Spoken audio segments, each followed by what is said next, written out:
Between 1837 and 1901, millions of young people navigated Victorian courtship, a minefield of strict rules, secret codes, and social death if you made one wrong move. The stakes were impossibly high, but somehow people still managed to flirt, fall in love, and get married without dying of embarrassment. Here's what dating was really like in the Victorian era. Hey, quick thing before we start. If you actually listen to these regularly, hit like or subscribe. I always wonder where everyone's at, so comment your city and what time it is. Weird to think some of you are having breakfast in London while I'm recording this at night here in the States. All right, let's head back to London, 1862. Trust me, it's gonna be quite a ride. But first, get comfortable. Seriously, adjust those pillows, pull up that blanket, because where we're going, you're gonna want to be cozy. It's 6:15 in the morning, and you're about to wake up as 19-year-old Eleanor Hartwell. Your eyes flutter open to the dim grey light filtering through heavy damask curtains. The first sensation is the chill. Your bedroom is freezing. Unlike your toasty modern bed with its memory foam and down comforter, you're lying on a horsehair mattress that's lumpy in all the wrong places. The sheets are cold and slightly damp from the morning fog that seeps through London's poorly insulated windows. You reach one arm out from under your woolen blanket and immediately regret it. The air feels like ice water against your skin. Your breath forms little clouds in the frigid bedroom. No central heating here, just the dying embers of last night's fire barely glowing in the small fireplace across the room. "Miss Eleanor, are you awake, miss?" The door creaks open, and your lady's maid, Martha, enters with a pitcher of lukewarm water. She's already been up for hours, hauling that water up 3 flights of stairs. "Your mother says today's the day, miss. The Chamberlain dinner party is tonight." And just like that, your stomach drops. Today is indeed the day, your official introduction to London society. The first dinner party of many during your first season, the formal beginning of the Victorian marriage market. "Martha," you whisper, "I think I'm going to be sick." Now, miss. Every young lady feels that way. But your mama says you're ready, and ready you'll be. You're not sure if you want to cry or scream.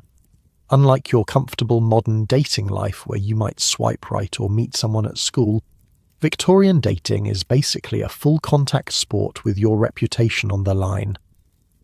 "Can you imagine?" Martha says as she pours the water into your wash basin. "Mr. Thornfield might be there tonight, the one your mamma says has 2,000 a year." She gives you a knowing look. See, that's the thing about Victorian courtship. It's never just about finding someone you like. It's about finding someone with the right income, the right family, the right everything.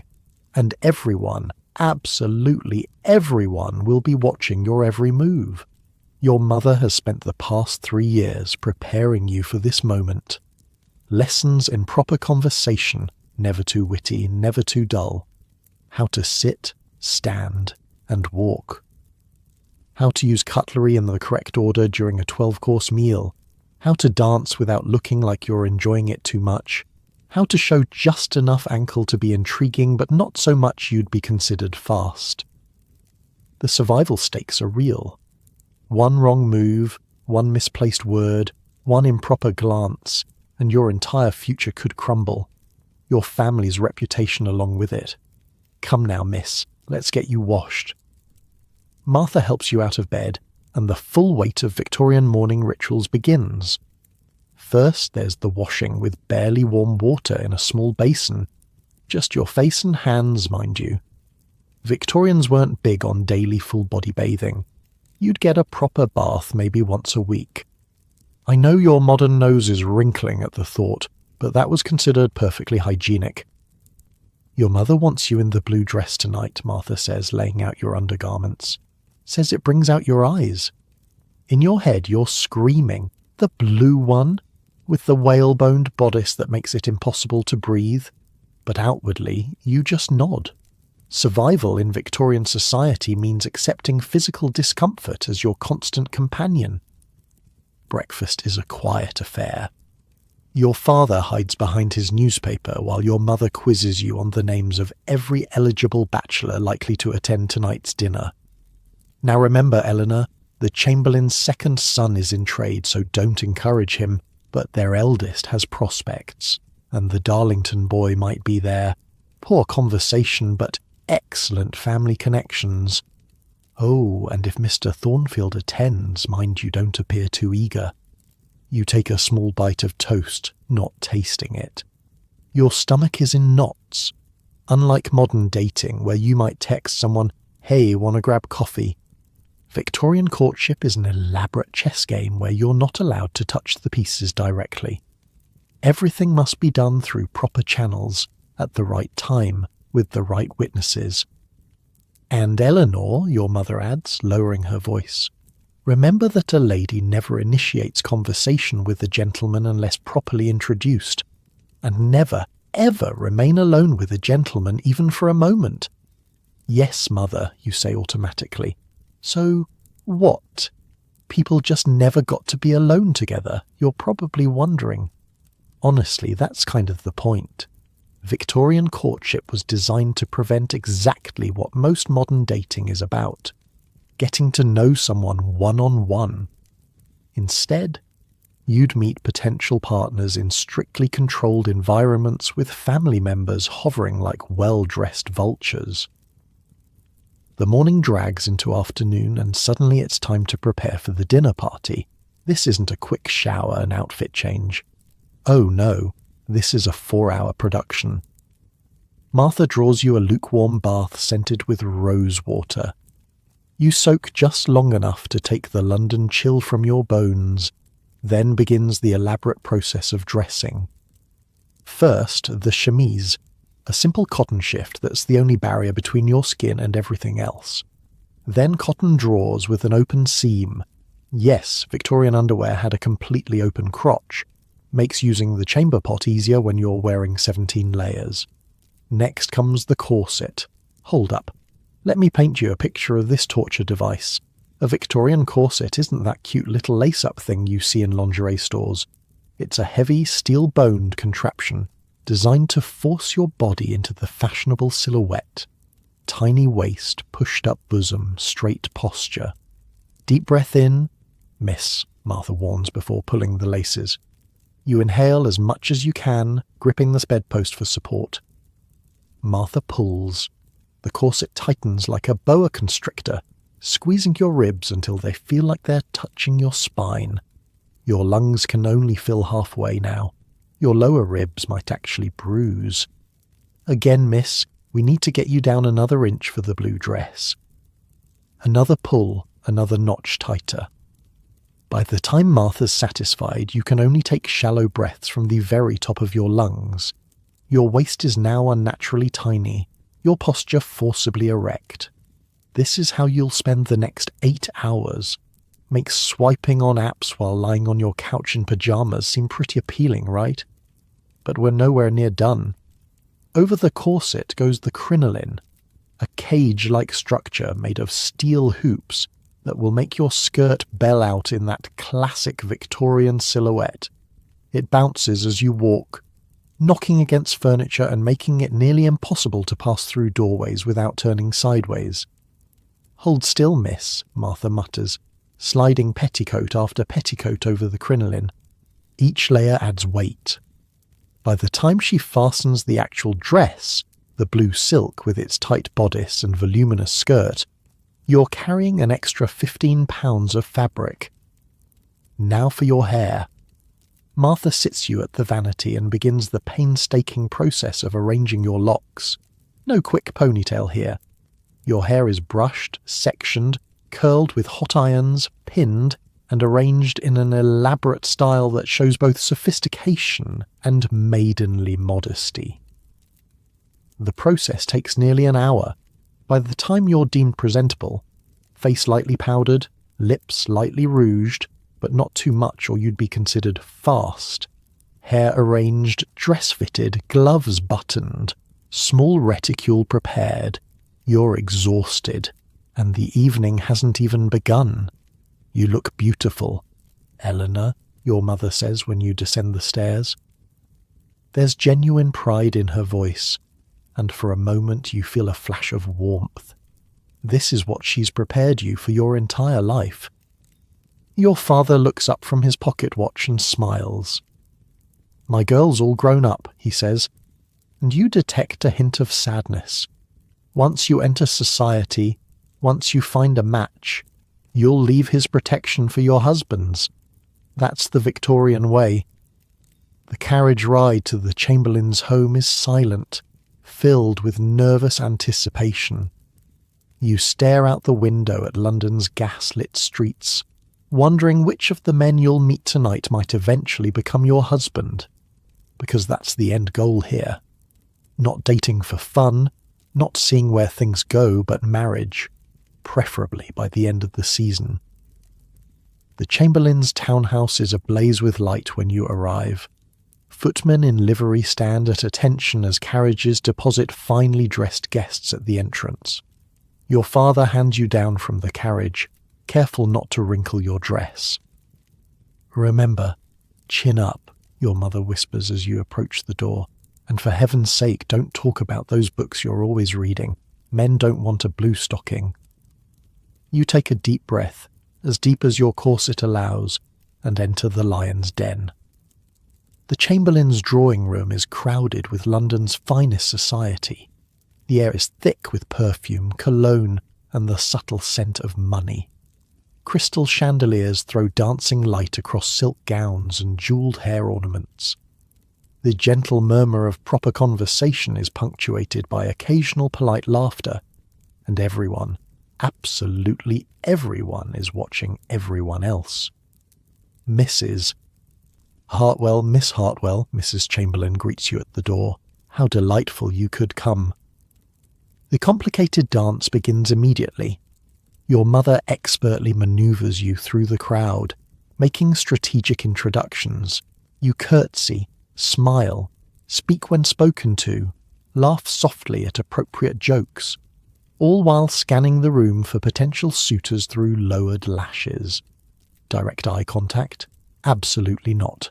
That would be considered forward. Miss Hartwell, may I present Mr. James Thornfield? Your host introduces a tall, dark-haired gentleman who looks to be in his late 20s. This is the man your mother mentioned. £2,000 a year and excellent family connections. You curtsy. He bows. A pleasure. Miss Hartwell, he says, his voice pleasantly deep. The pleasure is mine, Mr. Thornfield, you respond, the practiced words falling from your lips automatically. And that's it. That's the extent of your first interaction with a potential life partner. He moves on to the next introduction, and you're swept away to meet the next gentleman. This isn't like modern dating, where you might have a deep, hours-long conversation on your first meeting. Victorian introductions were brief, formal, and thoroughly supervised. You'd form your initial impression, and if interested, the gentleman would follow up by calling at your home, with your parents present, of course. Dinner is announced, and here comes another test. The seating arrangement is strictly determined by social rank. You're relieved when your host's son is assigned to escort you in, meaning you rank somewhere in the middle of the gathering. Not embarrassingly low, but not presumptively high either. The dining room takes your breath away, what little breath your corset allows. The table gleams with silver, crystal, and fine china. Multiple forks, spoons, and knives sit at each place setting, a minefield of potential etiquette disasters. You're seated between your escort and an older gentleman who, thankfully, seems content to focus on his food rather than conversation. Across from you sits Mr. Thornfield, who occasionally glances your way. In your head, you're screaming, "This is how I die," by accidentally using the fish fork for meat or drinking from someone else's water glass. The first course arrives, clear soup. You carefully take your soup spoon, the correct one, thank God, and delicately sip from the side of the spoon, never the tip. One etiquette hurdle cleared, only 11 more courses to go. Do you enjoy music, Miss Hartwell? Mr. Thornfield asks suddenly from across the table. Every eye in the vicinity turns to you. This is a test. Say you love music too enthusiastically, and you might appear overeager. Dismiss it, and you seem uncultured. I appreciate fine music, Mr. Thornfield, you respond carefully, though I play only moderately well myself. He nods, seeming pleased with your answer. Perhaps you might play for us after dinner. Your stomach sinks. Playing for a room of critical strangers is another Victorian courtship ritual you've been dreading, but refusal isn't an option. If Mrs. Chamberlain wishes it, I would be honoured, you reply. Your mother, seated 4 places away, gives you an approving nod. You've navigated that exchange correctly.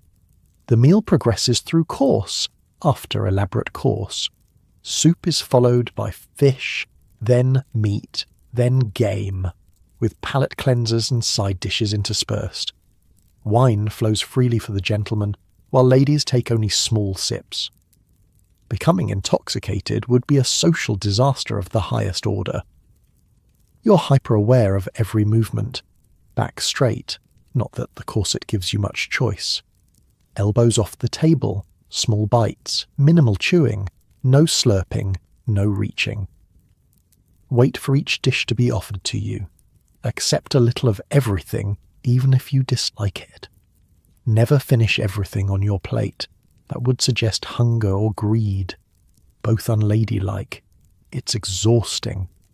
Unlike your casual dinner date at a restaurant where you might order whatever you want and actually enjoy eating it, this Victorian dinner is an elaborate performance where food is merely a prop. By the 10th course, you're light-headed from the corset and the stress. But the night is far from over. After dinner, the ladies withdraw to the drawing room while the gentlemen remain for port and cigars.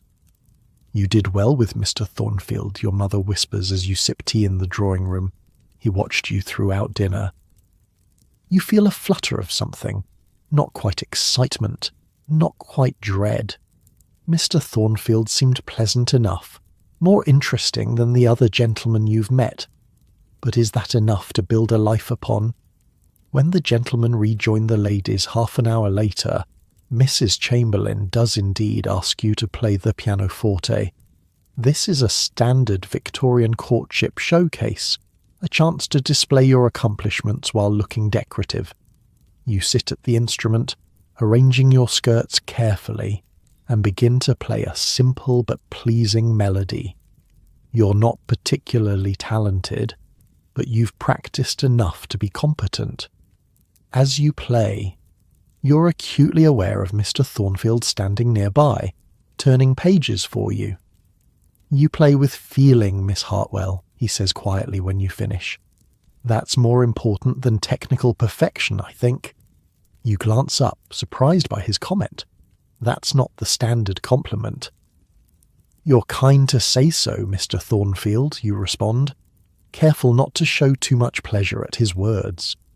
Not kind, he corrects gently, merely honest. Do you enjoy reading as well as music? Your mother's warning echoes in your mind, but something in his expression makes you answer truthfully. Yes, very much. His eyes light up with genuine interest. Then we must discuss books sometime, perhaps when I call on your family. And there it is, the first step in the Victorian courtship process. A gentleman asking permission to call on you at home. Your heart races, but outwardly you maintain perfect composure. My parents welcome visitors on Tuesday afternoons, you say, the formal response coming automatically. He smiles, bows slightly, and moves away. The entire exchange took less than 2 minutes, but it's enough to set the courtship wheels in motion. By midnight, you're back home, exhausted but unable to sleep as Martha helps unlace your corset. The relief is immediate and almost painful as blood rushes back to compressed areas. "Well, miss, how was it?" Martha asks, helping you into your nightgown. You think about the evening, the stress, the discomfort, the constant awareness of being watched and judged. But then you remember Mr. Thornfield's comment about reading, the genuine interest in his eyes. It was, you search for the right word, a beginning. As you slide between the cold sheets of your bed, you realize that Victorian courtship is a marathon, not a sprint. Tonight was just the first of many carefully orchestrated social encounters that might eventually lead to marriage. You drift off to sleep wondering what Mr. Thornfield likes to read, and whether Tuesday is too far away. And as for you, lying in your comfortable modern bed with no corset in sight, be grateful that your dating disasters involve awkward text messages rather than social ruin. The Victorians somehow found love despite the rules, or perhaps because of them. The anticipation, the careful dance of approach and retreat, the thrill of a meaningful glance across a crowded room. There was magic there, even among the constraints. Sleep well, dreaming of a time when a turned fan or a carefully placed flower could speak volumes more than any dating profile ever could. Tuesday couldn't come fast enough. Eleanor spent the 3 days after the Chamberlain dinner in a state of nervous anticipation. Would Mr. Thornfield actually call? Had she imagined the interest in his eyes? Was her blue dress too forward? Not forward enough? The waiting game was a cornerstone of Victorian courtship, a far cry from today's instant text messages and dating apps. No, hey, I had fun last night messages. No checking if he was active on social media. Just silence and endless speculation. Your posture, Eleanor, her mother reminded her at breakfast Monday morning. A gentleman notices how a lady carries herself. Eleanor straightened her already straight spine, pushing her shoulders back. Even at home, the physical constraints of Victorian womanhood never relaxed. Your breath catches imagining being constantly aware of your posture, your facial expressions, your every movement being scrutinized, not just on dates, all the time. Now, I've instructed Mrs. Wilson to prepare the good tea service tomorrow, her mother continued, spreading a thin layer of marmalade on her toast. And we'll have those small almond cakes, nothing too elaborate. We don't want to appear as though we're trying to impress. The irony, of course, was that everything about Victorian courtship was designed to impress, while simultaneously pretending not to care. It was exhausting. Of course, Mr. Thornfield may not be the only caller, her mother added with calculated casualness. The Darlington boy seemed quite taken with you. Eleanor suppressed a grimace. Mr. Braid. Darlington had indeed stared at her throughout dinner, but had spoken exactly 3 words to her. Charmed, Miss Hartwell. Not exactly the foundation for lasting affection. Mother, Eleanor ventured carefully, do you think it proper to discuss books with Mr. Thornfield if he calls? He expressed an interest in literature. Her mother's eyes narrowed slightly. A passing comment, I'm sure. Gentlemen prefer to lead the conversation, Eleanor. A few modest opinions are acceptable, but remember, men don't marry women who challenge them intellectually. That night, lying in her bed, Eleanor stared at the ceiling and whispered to herself, what if I want someone who welcomes a challenge? In your cozy modern bed, you're probably thinking, just be yourself, girl. But in Victorian England, being yourself was rarely an option, if yourself didn't conform to very specific standards. Tuesday morning dawned bright and clear, a rarity in London. Eleanor was up before Martha arrived, too nervous to sleep. The formal at-home hours for morning calls were between 3 and 5 in the afternoon, but preparation began much earlier. The house was in an uproar. Maids polished silver tea services, dusted ornaments, and arranged fresh flowers in the drawing room. The cook prepared delicate cakes and biscuits. Even Eleanor's father was banished to his club for the afternoon. Morning calls were strictly women's affairs. Your Green Day dress, I think, her mother decided after breakfast, with the modest lace collar, fashionable but not too showy. Martha helped Eleanor dress with particular care. The green dress was mercifully lighter than her dinner gown, though still layered over a corset and petticoats. Her hair was arranged simply but elegantly, with a few loose curls framing her face, the Victorian version of "I woke up like this." "You look lovely, miss," Martha said, stepping back to admire her work. Not too eager, but pretty enough to catch any gentleman's eye. That was the perpetual balance, being attractive without seeming to try, interested without being forward, accomplished without being threatening. Modern dating has its complications, but at least you can text, "I had fun last night," without risking social ruin. By 2 o'clock, Eleanor sat in the drawing room with her mother, ostensibly working on embroidery while her stomach twisted with nerves. The embroidery hoop provided something to do with her hands, but more importantly, it was an acceptable activity that could be quickly set aside when visitors arrived. "Remember to keep conversation light," her mother reminded her for the 10th time. "The weather, music, perhaps art if the gentleman seems cultured. Nothing controversial." "Yes, mother," Eleanor replied automatically, pricking her finger with the needle. A drop of blood welled up, and she quickly pressed her handkerchief to it. Blood on her embroidery would be noticed and remarked upon, possibly interpreted as carelessness, a quality no Victorian husband wanted in a wife. The clock ticked loudly in the silent room. 3 o'clock came and went, no visitors.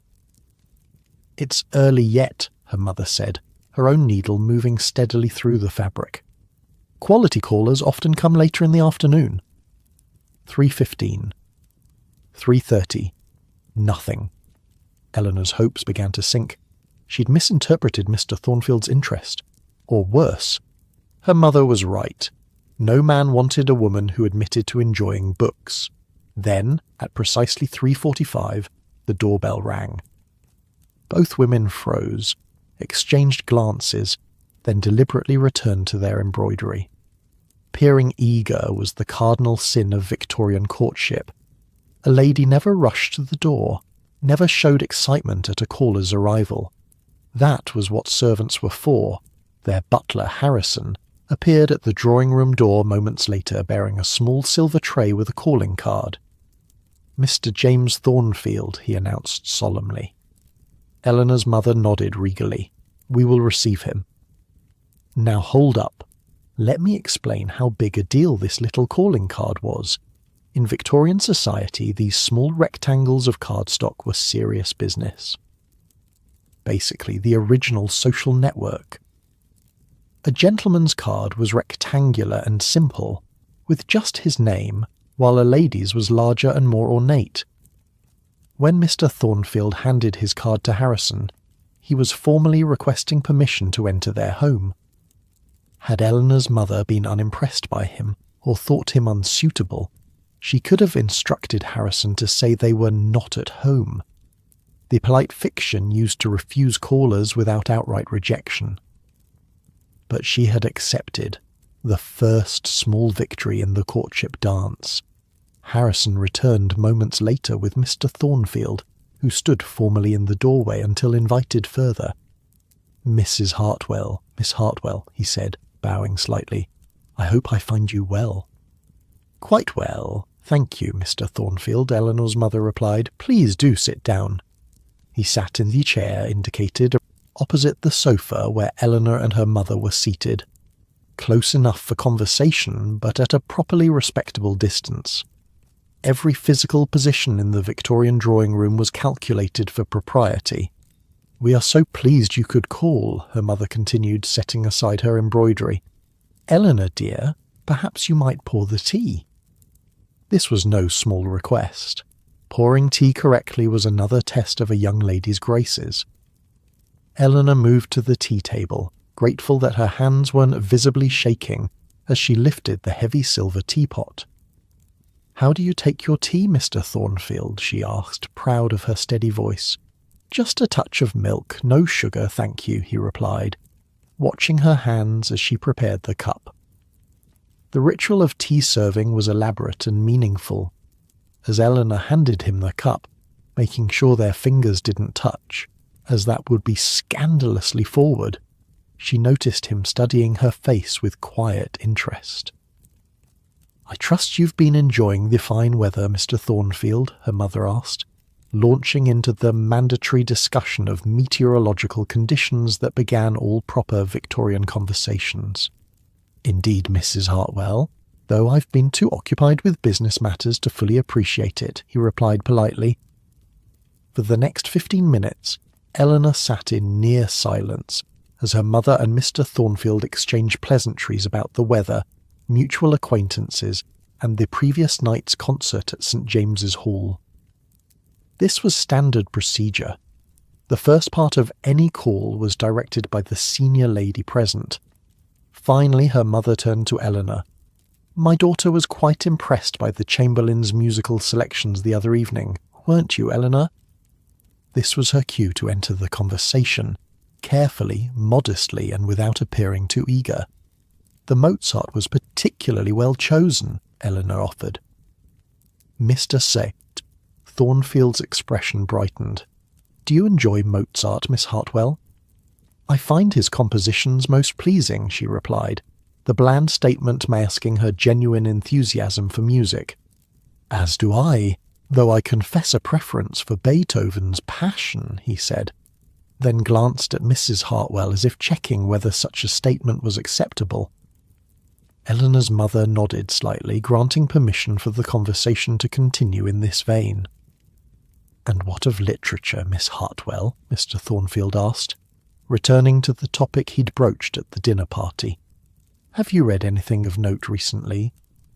Eleanor hesitated, her mother's warning echoing in her mind. But something in Mr. Thornfield's expression, an earnestness, a genuine curiosity, emboldened her. "I recently finished The Mill on the Floss," she admitted, "though perhaps I shouldn't confess to reading such modern novels. In your head, you're thinking, George Eliot? That's her big scandalous reading." But in 1862, reading contemporary novels, especially those dealing with complex moral questions, wasn't considered entirely proper for young ladies. They were supposed to stick to improving religious texts and perhaps a bit of Jane Austen. "George Eliot has a remarkable insight into human nature," Mr. Thornfield replied, his eyes lighting up, though I found the ending rather tragic. "Do you prefer happier conclusions, Miss Hartwell?"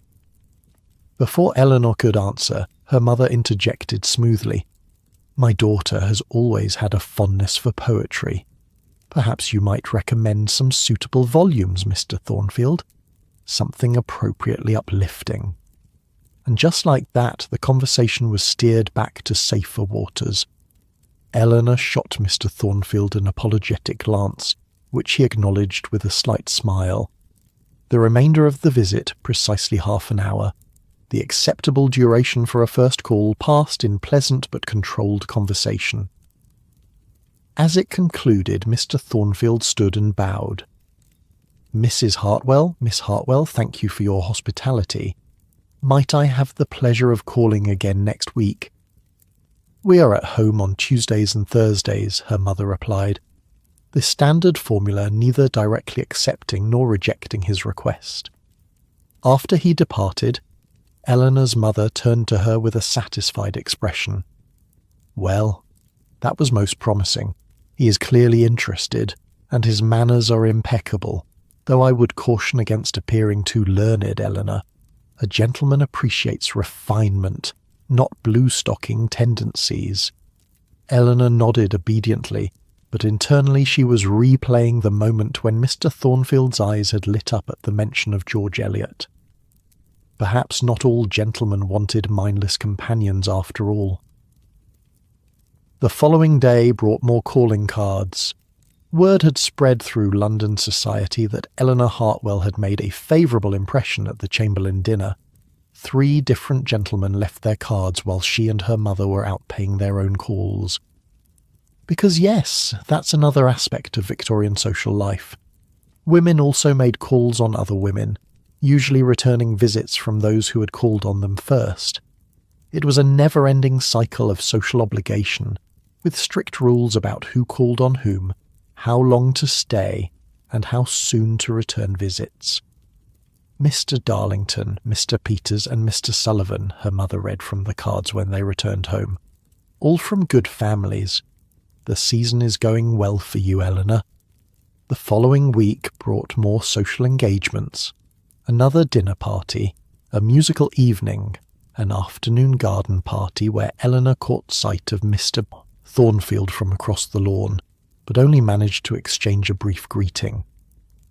That's how Victorian courtship often progressed, in glimpses and moments, building anticipation through carefully orchestrated near misses. "Miss Hartwell," he said when they were briefly thrown together at the refreshment table, "I've been reading Tennyson's latest.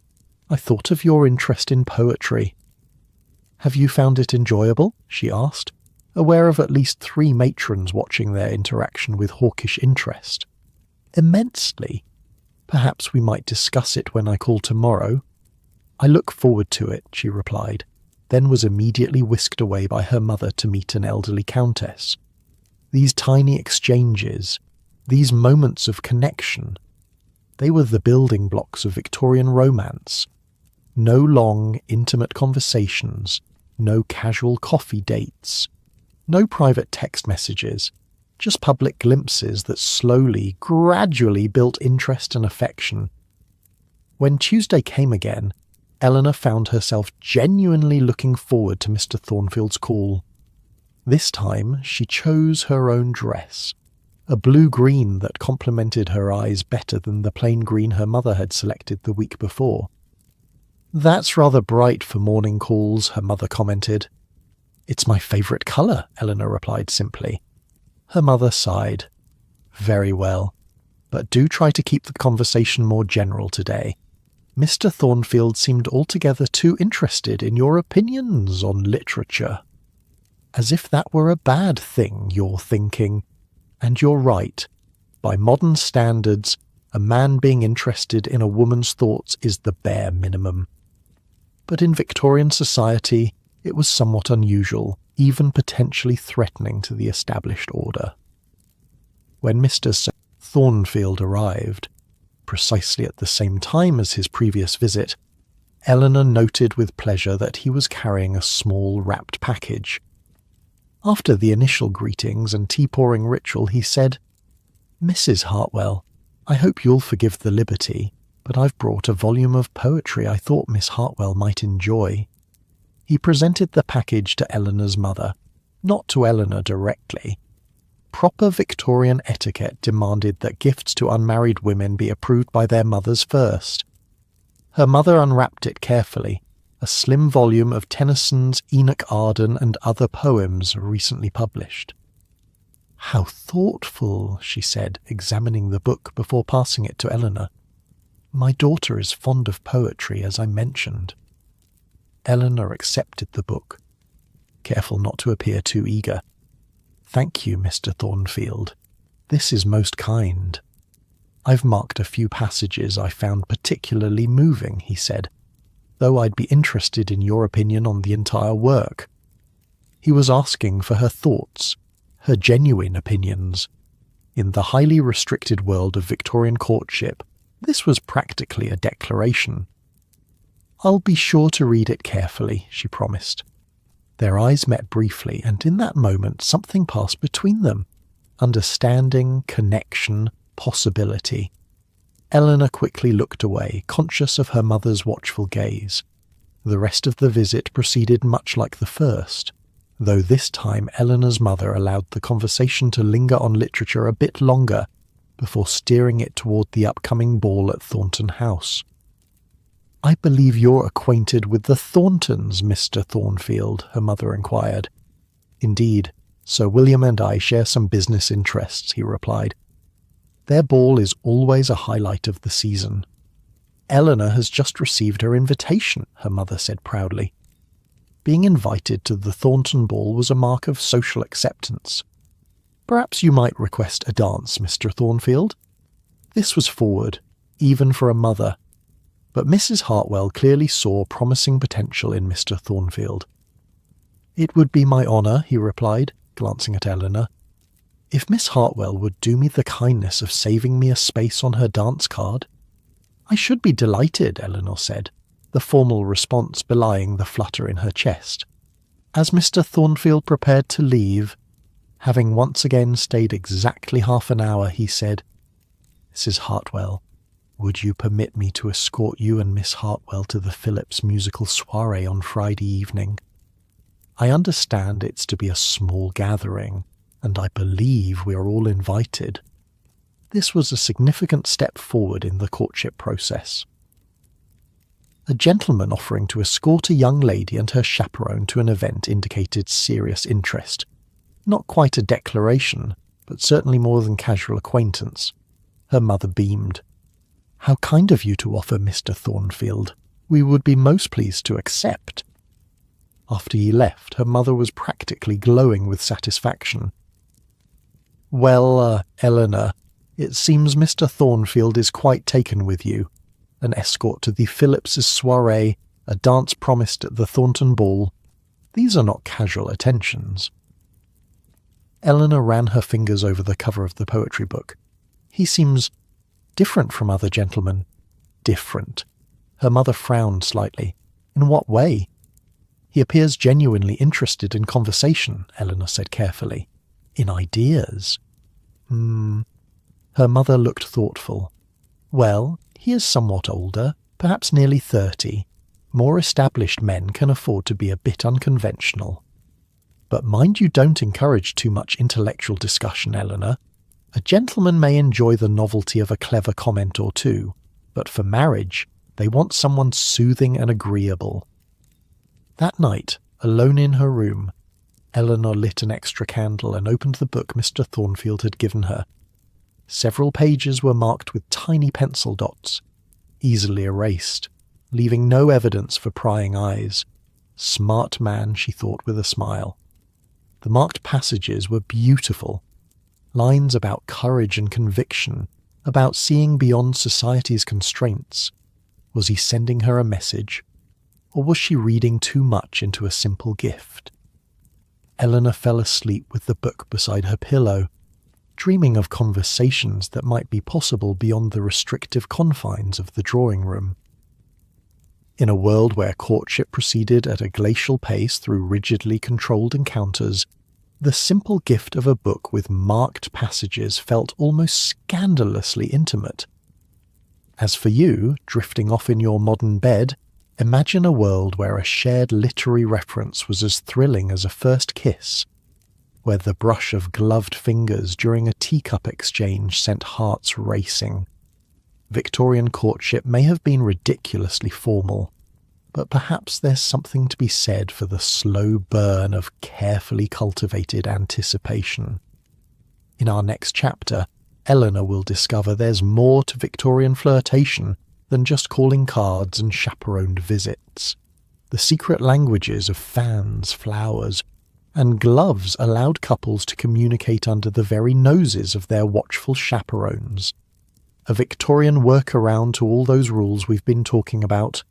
Sleep well, and maybe consider sending that person you're interested in a book instead of a text tomorrow.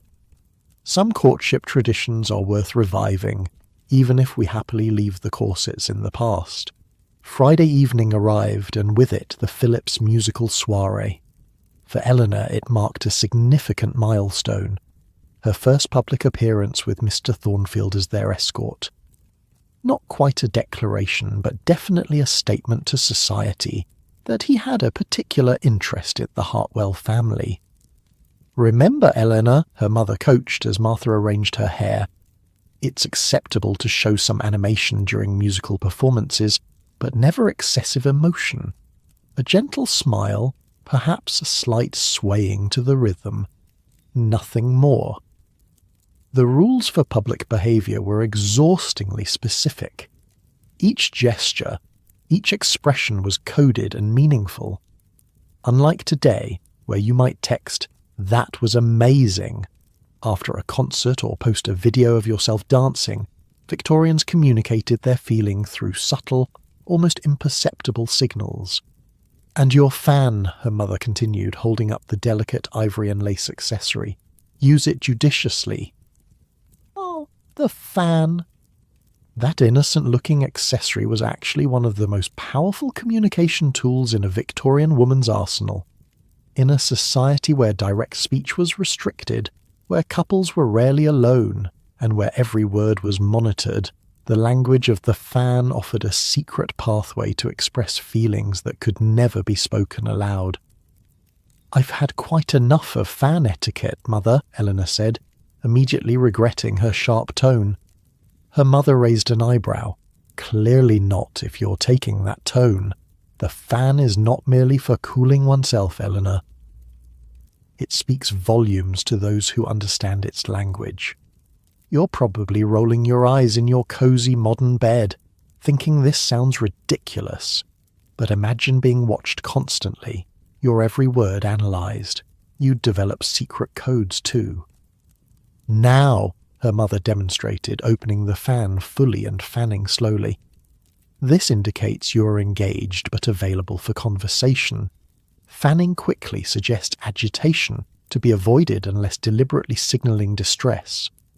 Closing the fan and tapping your palm means, 'I wish to speak with you.'" Eleanor sighed inwardly. She'd been drilled in fan language since she was 15, but her mother never tired of refreshing the lessons before important social events. "Drawing the fan across your cheek means 'I love you,'" her mother continued, "which you will absolutely not do under any circumstances. Mother, I hardly think the language of the fan is both powerful and dangerous, Eleanor. One wrong movement and your reputation could be compromised. Remember Lady Ainsworth's daughter last season?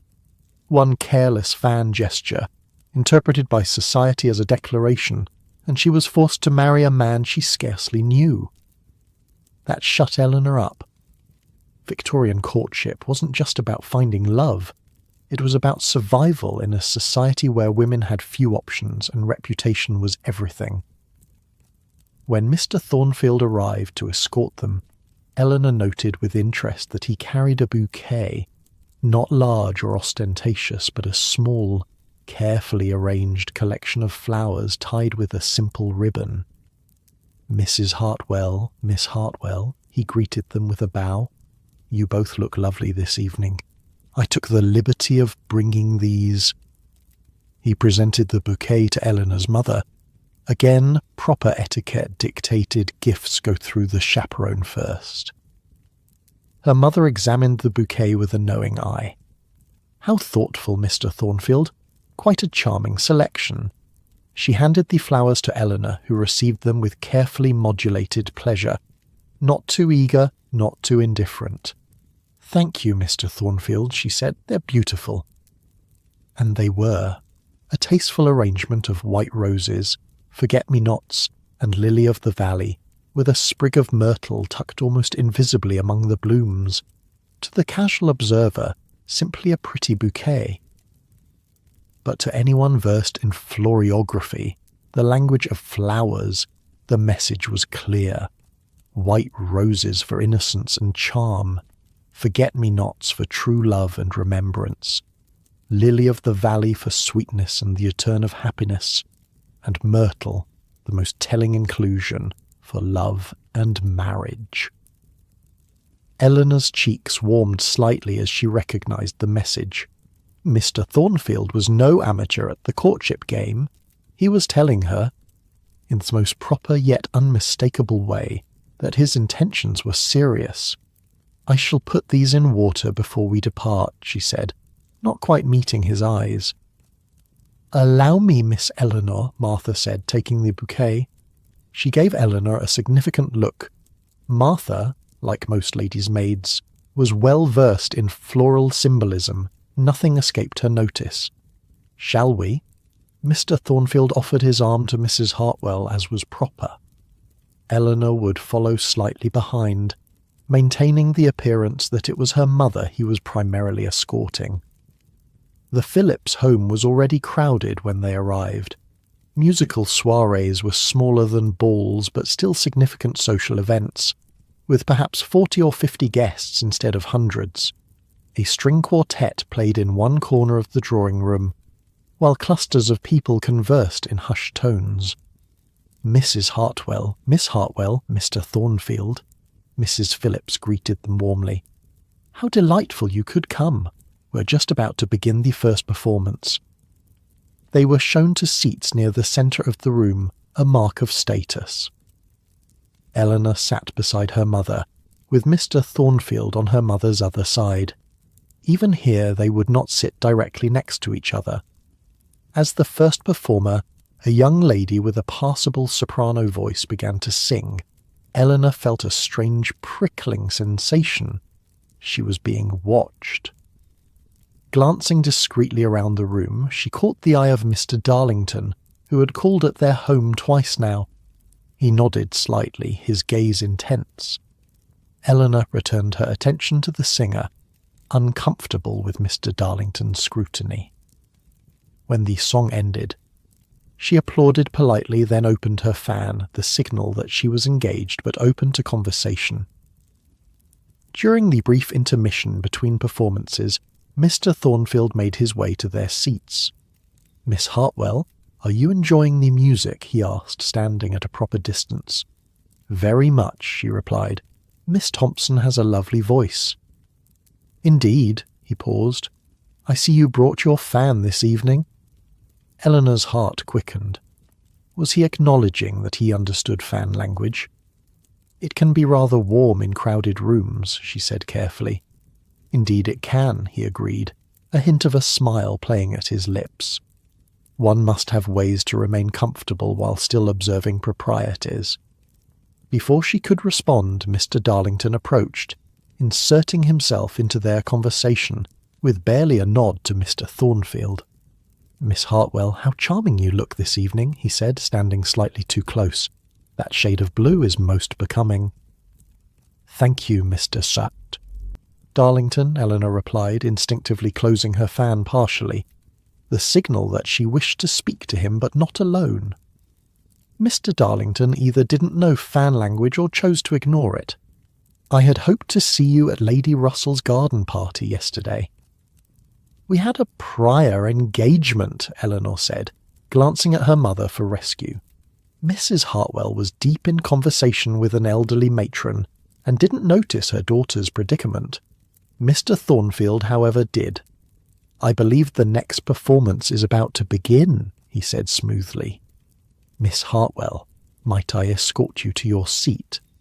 Thank you, Mr. Thornfield, Eleanor said gratefully, accepting his arm in one of the few instances where a physical connection was permitted, the brief escort back to a seat in a crowded room.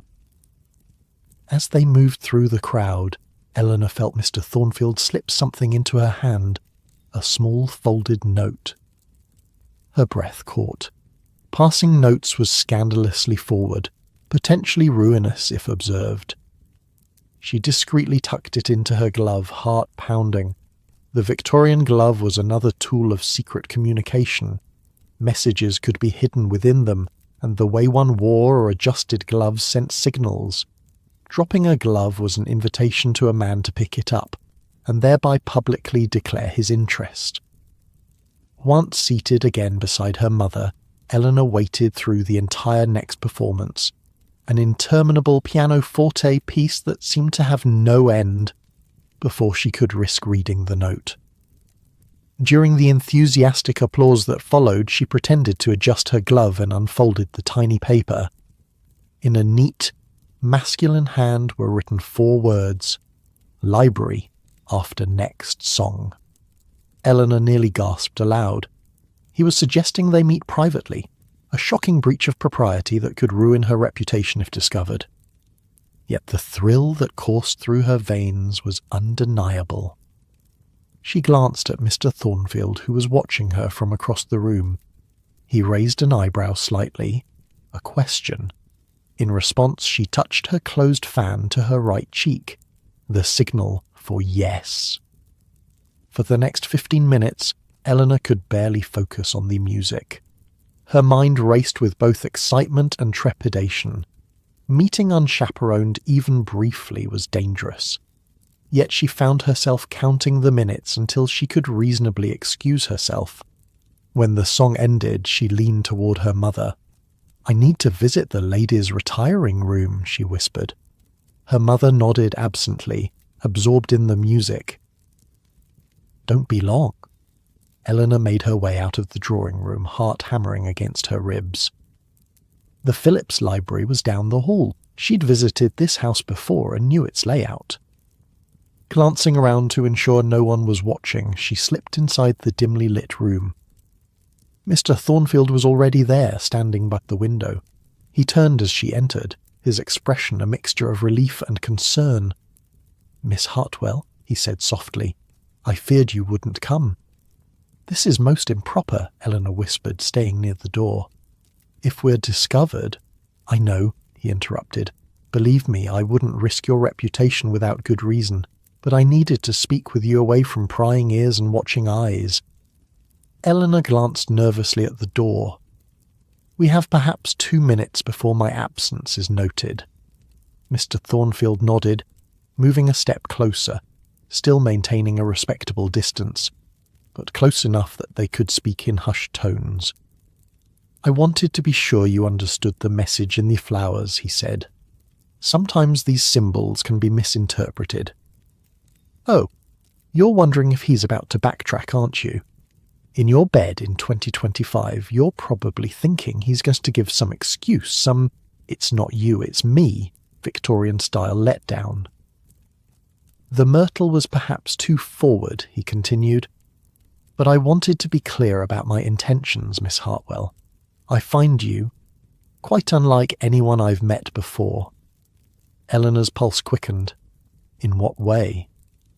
"You have a mind of your own. You read George Eliot," he said with a small smile. "You're not merely parroting opinions you've been taught." "Many would consider that a fault in a woman," she said carefully. "I am not many," he replied simply. "I seek a partner, not an ornament." The word partner hung in the air between them, radical, almost revolutionary in a society where wives were legally considered property. "Mr. Thornfield, James," he said quietly. "My name is James." The use of his Christian name was another boundary crossed, intimate, personal. In public, they would remain Mr. Thornfield and Miss Hartwell until an engagement was announced. But here, in this stolen moment, they stepped beyond society's rigid formalities. "James," Eleanor said, testing the name on her lips. "I should return before I'm missed." He nodded. "Of course, but first—" He reached into his pocket and withdrew a small object, pressing it into her hand. "For your fan." Eleanor glanced down. It was a small charm, the kind that could be attached decoratively to a fan's ribbon. A tiny silver book. The message couldn't be clearer. He valued her mind, her love of reading. "Thank you," she whispered, deeply moved by the thoughtful gesture. "We should return separately," he said, practical despite the emotion of the moment. "Wait 2 minutes after I leave." Eleanor nodded, tucking the charm into her glove alongside the note. More secrets to hide, more coded messages to cherish. After he left, she counted slowly to 120, composing herself before returning to the drawing room. Her mother gave her a questioning look as she took her seat. "You were gone quite a while," she observed. "There was a line," Eleanor lied smoothly, feeling a twinge of guilt. She'd never deceived her mother before, yet here she was, hiding notes and charms and secret meetings. But that was Victorian courtship, a dance between public propriety and private connection, between social rules and personal desires. The elaborate codes of fans and flowers and gloves existed precisely because the rules were so restrictive that couples needed alternative means of communication. The rest of the evening passed in a blur. Eleanor was hyper-aware of Mr. Thornfield's presence across the room, of the weight of the charm in her glove, of the secret they now shared.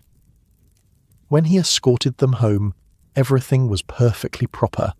He handed Mrs. Hartwell down from the carriage, bowed formally at their door, thanked them for the pleasure of their company. Yet when he took Eleanor's hand to help her from the carriage, he pressed it slightly. Another silent message that meant everything to her and would be invisible to observers.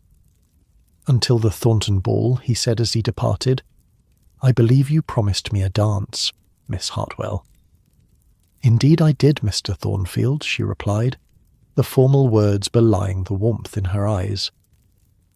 Once in her bedroom, with Martha helping her undress, Eleanor finally had a chance to examine the charm properly. It was exquisitely made, clearly expensive despite its small size. "That's a lovely trinket, miss," Martha commented, eyeing it curiously. "A gift?" "Yes," Eleanor admitted, seeing no point in hiding it from Martha, who knew all her secrets anyway. "From Mr. Thornfield." Martha smiled knowingly as she unlaced Eleanor's corset. "He seems a good sort, not like that Mr. Darlington who keeps calling. There's something not quite right about that one, if you don't mind my saying so."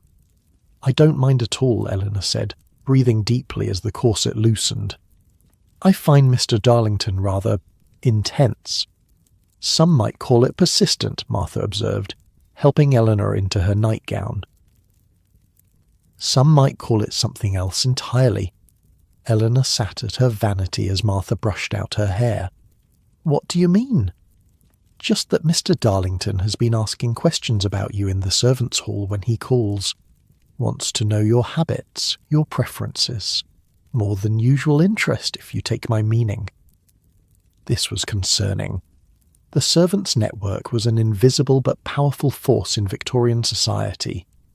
Information flowed freely below stairs, and a gentleman pressing servants for details about a young lady was overstepping boundaries. "Thank you for telling me, Martha," Eleanor said thoughtfully. "I'll be careful around him." After Martha left, Eleanor examined her bouquet, now arranged in a vase on her nightstand. The flowers were beginning to droop slightly, their message fading with their freshness. But the charm, that was permanent, a token she could keep. She attached it to her fan's tassel, where it would be visible to those who knew to look for it. At the Thornton ball she would carry this fan, and Mr. Thornfield would see that she had accepted his gift, his message.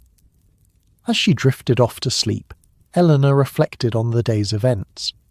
In the space of a few hours, her courtship with Mr. Thornfield had accelerated dramatically, from proper public interactions to secret notes and meaningful gifts.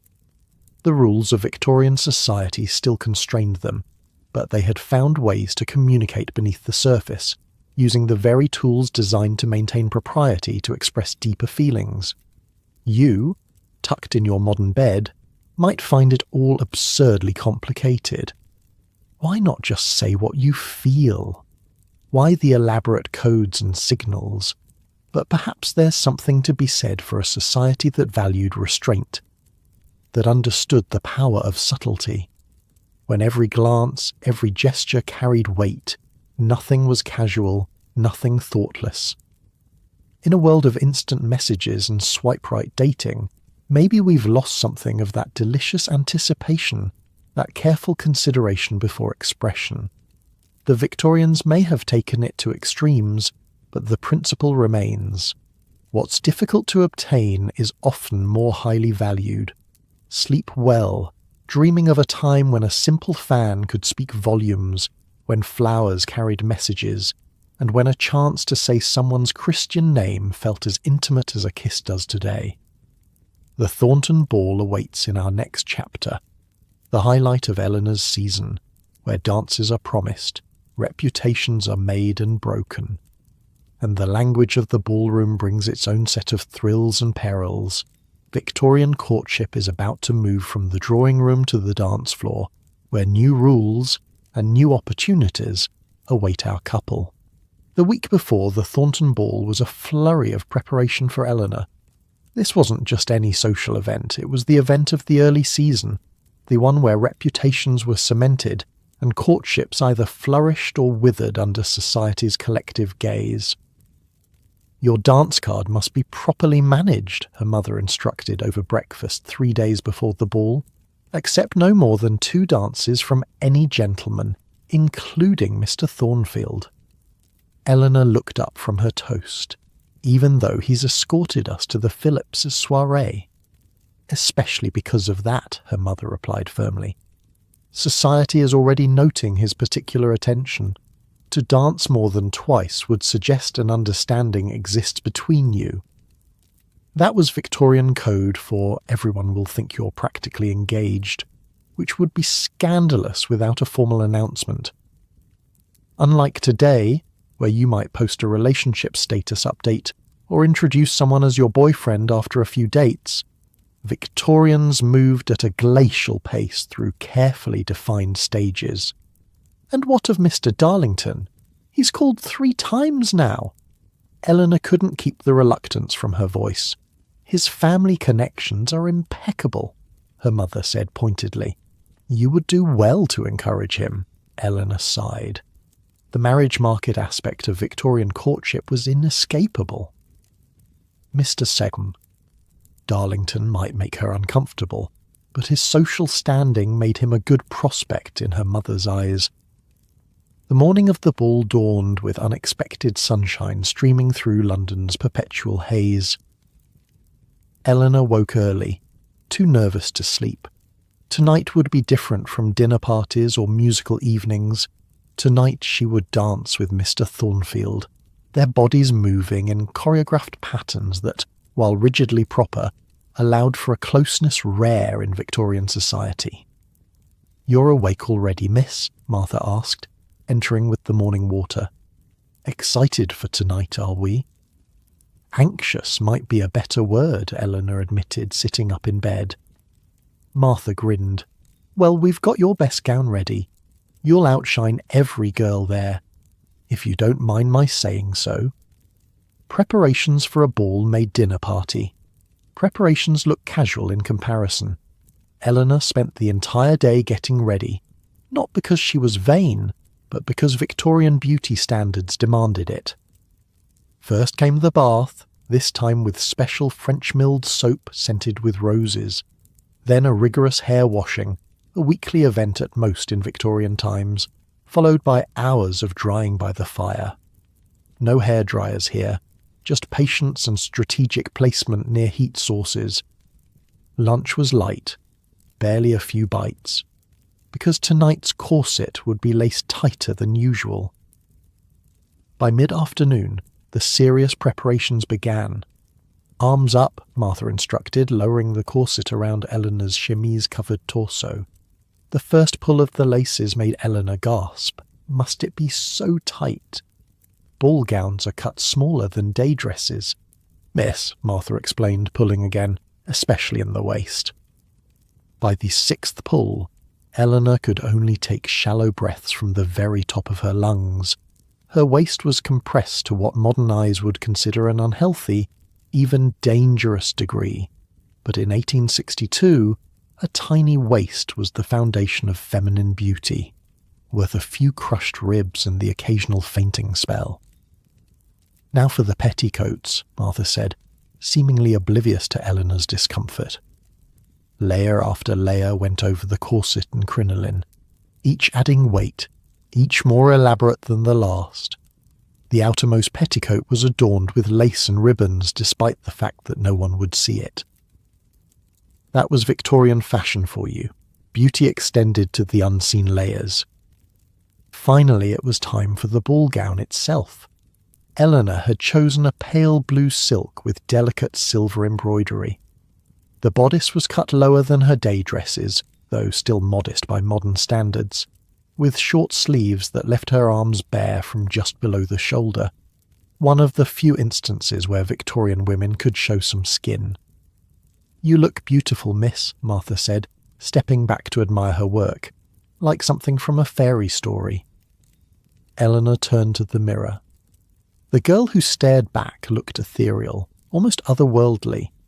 Pale skin, fashionably so, tiny waist, voluminous skirts that seemed to float around her. Her hair was arranged in elaborate curls with small silk flowers woven throughout. "The final touch," Martha said, presenting Eleanor with her fan, the one now bearing Mr. Thornfield's book charm. Eleanor took it, running her finger over the tiny silver book. "Thank you, Martha." "Now remember what your mother taught you," Martha said with a wink. "Fan language is powerful in a ballroom." When Eleanor descended the stairs, her parents were waiting in the entry hall.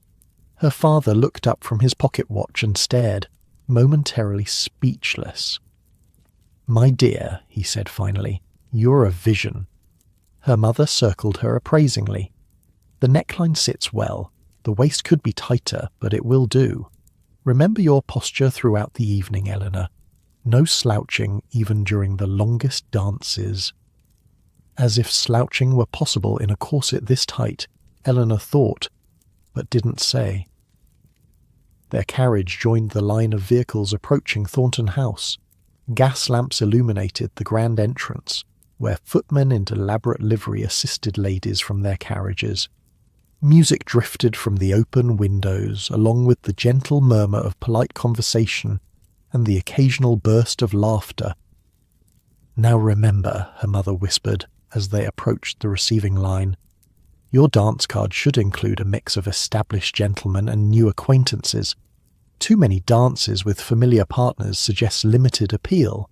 Too many with strangers suggests improper eagerness." Eleanor nodded automatically. The rules were endless, contradictory, and exhausting. Imagine if modern dating apps came with 300-page instruction manuals on exactly how to swipe, when to message, and what photos to post, all with the threat of social ruin if you got it wrong. The Thornton ballroom took Eleanor's breath away, what little breath her corset allowed. Massive crystal chandeliers cast prismatic light across polished floors. Hothouse flowers filled every corner, their heady scent mixing with perfume, cologne, and the subtle undertone of perspiration from dancers who had already completed several sets. Along one wall, chairs were arranged for chaperones and older ladies. The opposite wall featured long windows opening onto a terrace, offering blessed relief from the heat of the ballroom. A raised platform held the orchestra, at least 20 musicians in formal attire. Almost immediately, Eleanor was approached by a young man she recognized from the Chamberlain dinner.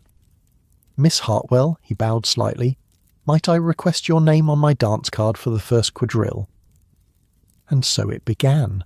The careful negotiation of the dance card, a small booklet attached to her wrist by a silk cord.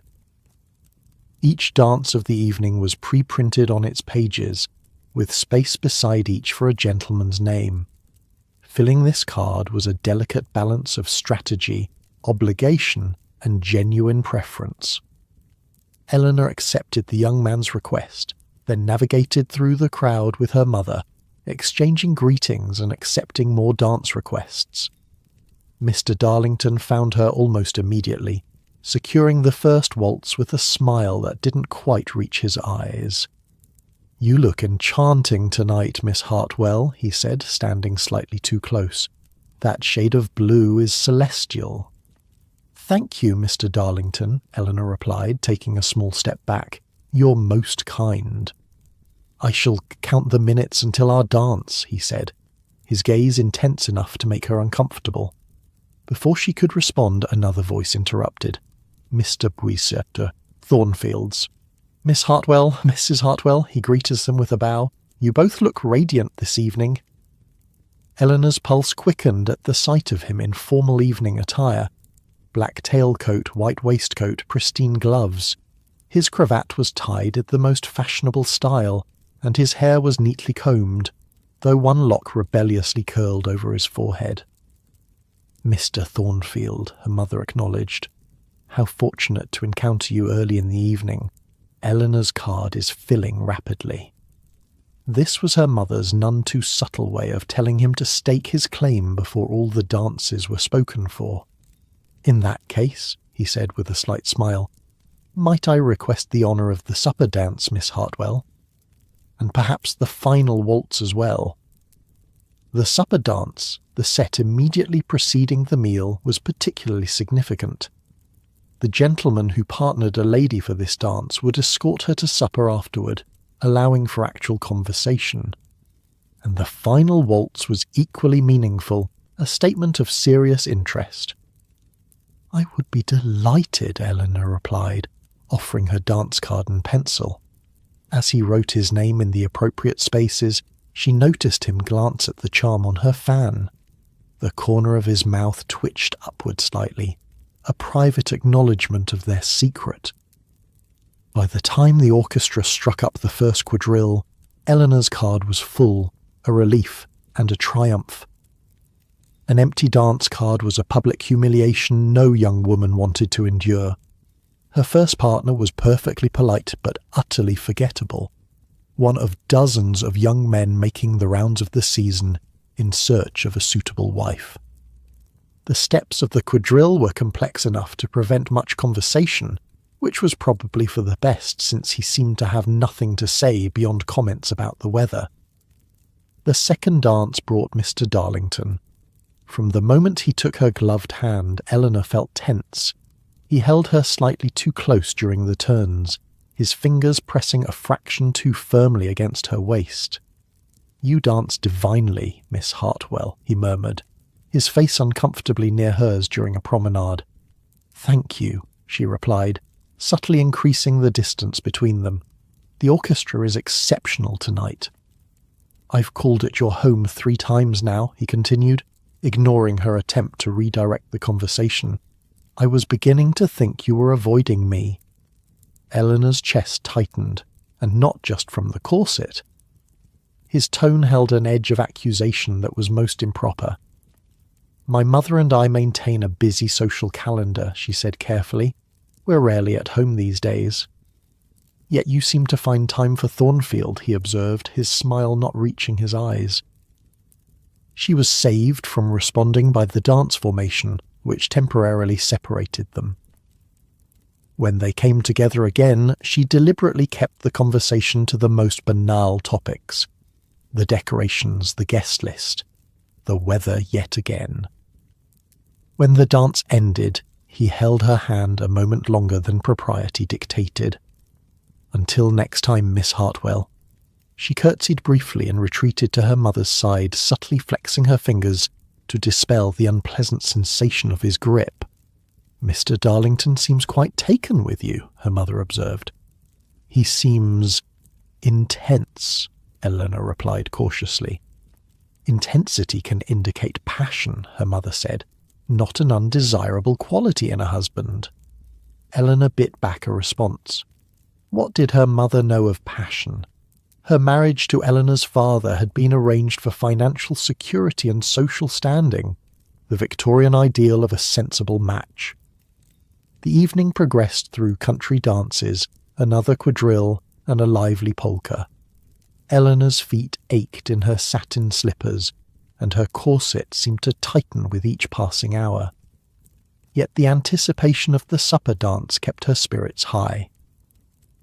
When the orchestra announced the set before supper, she found Mr. Thornfield waiting for her at the edge of the dance floor. "Miss Hartwell," he said, offering his arm, "I believe this dance is mine." It was a waltz, the most romantic and at one time scandalous of ballroom dances. Though fully accepted by the 1860s, it still carried a hint of daring, being one of the few dances where a couple remained in closed position throughout. As Mr. Thornfield's hand settled lightly at her waist and he took her gloved hand in his, Eleanor felt a flutter of excitement that had nothing to do with propriety, and everything to do with being close to him. They began to move with the music, turning in the prescribed circles around the floor. "You look beautiful tonight," he said quietly, his eyes meeting hers, "though I imagine you're counting the hours until you can remove that corset." Eleanor nearly missed a step in surprise. Gentlemen simply didn't acknowledge the existence of ladies' undergarments, even indirectly. "Mr. Thornfield," she gasped, half scandalized, half amused. "Forgive me," he said, though he didn't look particularly sorry. "I have sisters. I'm well aware of the tortures society inflicts on women in the name of fashion." "It's worth the discomfort," she replied, "for special occasions." "Is this a special occasion?" he asked, his tone light but his eyes serious. "I believe it might be," she admitted. They danced in silence for a moment, the music swelling around them. Despite the dozens of couples on the floor, the hundreds of eyes watching, Eleanor felt as though they were somehow alone, enclosed in a bubble of understanding. "I've been reading Tennyson," she said finally, "the volume you gave me." "And? What did you think of the passages I marked?" "I think," she said carefully, "that you have unconventional ideas about a woman's place in society." He smiled. "Is that a criticism or an observation?" "Neither, perhaps a hope." The dance ended too soon. As the final notes faded, Mr. Thornfield offered his arm to escort her to supper. This was the expected progression. The dance partner led his lady to the supper room where they would share a meal and conversation. The supper room was arranged with small tables, allowing for semi-private conversations that would be impossible in the ballroom. Still, propriety was maintained. No couple sat completely alone, and chaperones circulated continuously. Mr. Thornfield secured a table in a relatively quiet corner and fetched a plate for Eleanor, another rare opportunity for him to demonstrate attentiveness. Victorian ladies never served themselves at public functions. "Thank you," she said, as he placed before her a modest selection of cold meats, fruit, and a small pastry. He sat across from her, not too close, but close enough for conversation without being overheard. "Have you been enjoying the ball, Miss Hartwell?" "Very much," she replied, "though I confess the continuous dancing is rather tiring." "Perhaps we might step onto the terrace after supper," he suggested. "For a breath of fresh air." Eleanor hesitated. The terrace would be chaperoned, of course, but it offered more privacy than the ballroom or supper room. Going there with Mr. Thornfield would be a signal to society that she welcomed his particular attention. That would be lovely, she decided. Their supper conversation ranged from music to literature to the latest exhibit at the British Museum. Safer topics than personal feelings, but revealing in their own way. Eleanor found herself genuinely enjoying his company, not just tolerating it as a social necessity. "Shall we?" he asked when they had finished eating, offering his arm once more. The terrace was illuminated by paper lanterns, casting a soft glow over couples strolling along its length. Chaperones stationed at strategic intervals ensured nothing improper occurred, but the space between them allowed for moments of relative privacy. The night air was blessedly cool after the heat of the ballroom. Eleanor took a deep breath, as deep as her corset allowed, and felt some of the evening's tension leave her shoulders. "Better?" Mr. Thornfield asked, noting her relaxed expression. "Much," she admitted, "though I shouldn't complain. These evenings are what we prepare for, after all." "The artificial courtship rituals of polite society," he said with a hint of irony, "designed to ensure suitable matches while preventing any genuine understanding before marriage." Eleanor glanced at him, surprised by his frankness. "You sound critical of the system you're participating in, Mr. Thornfield." "James," he reminded her quietly, "when we can speak freely." "James," she repeated, the name still feeling intimate on her lips. "And yes, we are both playing by society's rules, aren't we?" "With some creative interpretations," he said, nodding toward her fan with its book charm. "I find the rules can be navigated by those willing to look beyond them." They had reached the far end of the terrace, partially concealed by a large potted palm, not truly private, but offering a moment of reduced scrutiny. "Eleanor," he said softly, using her given name for the first time, "I need to be clear about my intentions." Her heart raced. Was this it? The declaration that would move their courtship to the next formal stage? I intend to call on your father next week, he continued, to request his permission to court you officially. Not quite a proposal, but a significant step, the formal acknowledgement of his interest, moving their relationship from the realm of possibility to stated intention. I would welcome that, she replied, her voice barely above a whisper. He smiled, his relief evident. I had hoped, but one can never be certain, especially when other gentlemen are showing such marked interest. You mean Mr. Darlington, Eleanor said. Among others, though he seems particularly persistent. Eleanor hesitated, then decided to share her concerns. He makes me uncomfortable. There's something improper about his attention. James frowned. Has he been inappropriate? Nothing I can specifically identify, she admitted. Just a feeling, and Martha mentioned he's been asking questions about me among the servants. That is concerning, James said, his expression darkening. Perhaps your father should be informed. Perhaps, Eleanor agreed, though I have no proof of anything beyond persistent attention. I'll speak with your father regardless, James said, and make my intentions clear. That often discourages less serious suitors. The sound of the orchestra tuning up drifted from the ballroom, the signal that dancing would resume soon. We should return, Eleanor said reluctantly. My mother will be looking for me. Of course. He offered his arm once more. But I believe you promised me the final waltz as well. I did indeed, she smiled, placing her hand on his arm. They rejoined the crowd in the ballroom just as the next set was forming. Eleanor's dance card called for a country dance with an elderly baronet, a courtesy inclusion suggested by her mother. As James escorted her to her partner, he squeezed her hand briefly, another of those small private communications that meant everything. The remainder of the evening passed in a blur of music, movement, and meaningless conversation.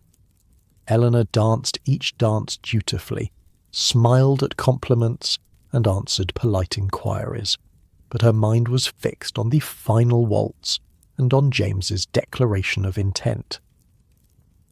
When the orchestra announced the last dance of the evening, she found herself suddenly nervous. The final waltz was weighted with significance. Everyone would be watching. Everyone would understand that Mr. Thornfield had claimed this symbolic position. He appeared at her side as if conjured by her thoughts. Miss Hartwell, he said formally, conscious of the eyes upon them. May I have the honour? The pleasure is mine, Mr. Thornfield, she replied, equally formal. As they took their positions on the floor, Eleanor was acutely aware of her mother's satisfied expression, of Mr. Darlington's scowl from the edge of the room, of the speculative glances from other guests. By tomorrow, their names would be linked in the gossip that fueled London society. The music began, a lilting, romantic melody that seemed to envelop them as they moved across the floor. Despite the propriety of their hold, the carefully maintained space between their bodies, there was an intimacy to this dance that couldn't be denied. Are you concerned about the speculation this will cause? James asked quietly as they turned. No, Eleanor replied honestly. Are you? I welcome it, he said. It aligns with my intentions. As the final notes of the waltz faded, James bowed and Eleanor curtsied, the formal conclusion to their dance and to the evening. But the look that passed between them held the promise of what was to come, his formal request to court her, the shifting of their relationship from possibility to probability, the first true step toward a life together. In the carriage ride home, Eleanor's mother was unusually quiet, simply patting her daughter's hand with a satisfied smile. Her father dozed in the corner, exhausted by an evening of polite conversation with business associates and their wives. When they reached home, Eleanor was never more grateful for Martha's quick fingers as she unlaced the tortuous corset and helped her out of the layers of her ball gown. As the pressure released, She took her first deep breath in hours. "Well, miss," Martha asked, helping Eleanor into her nightgown, "was it worth the discomfort?" Helena thought of James's declaration on the terrace, of the final waltz, of the future suddenly taking shape before her. "Yes," she said simply, "it was." As she slipped between the cool sheets of her bed, her body aching from hours of dancing in restrictive clothing, Eleanor felt a contentment that transcended physical discomfort.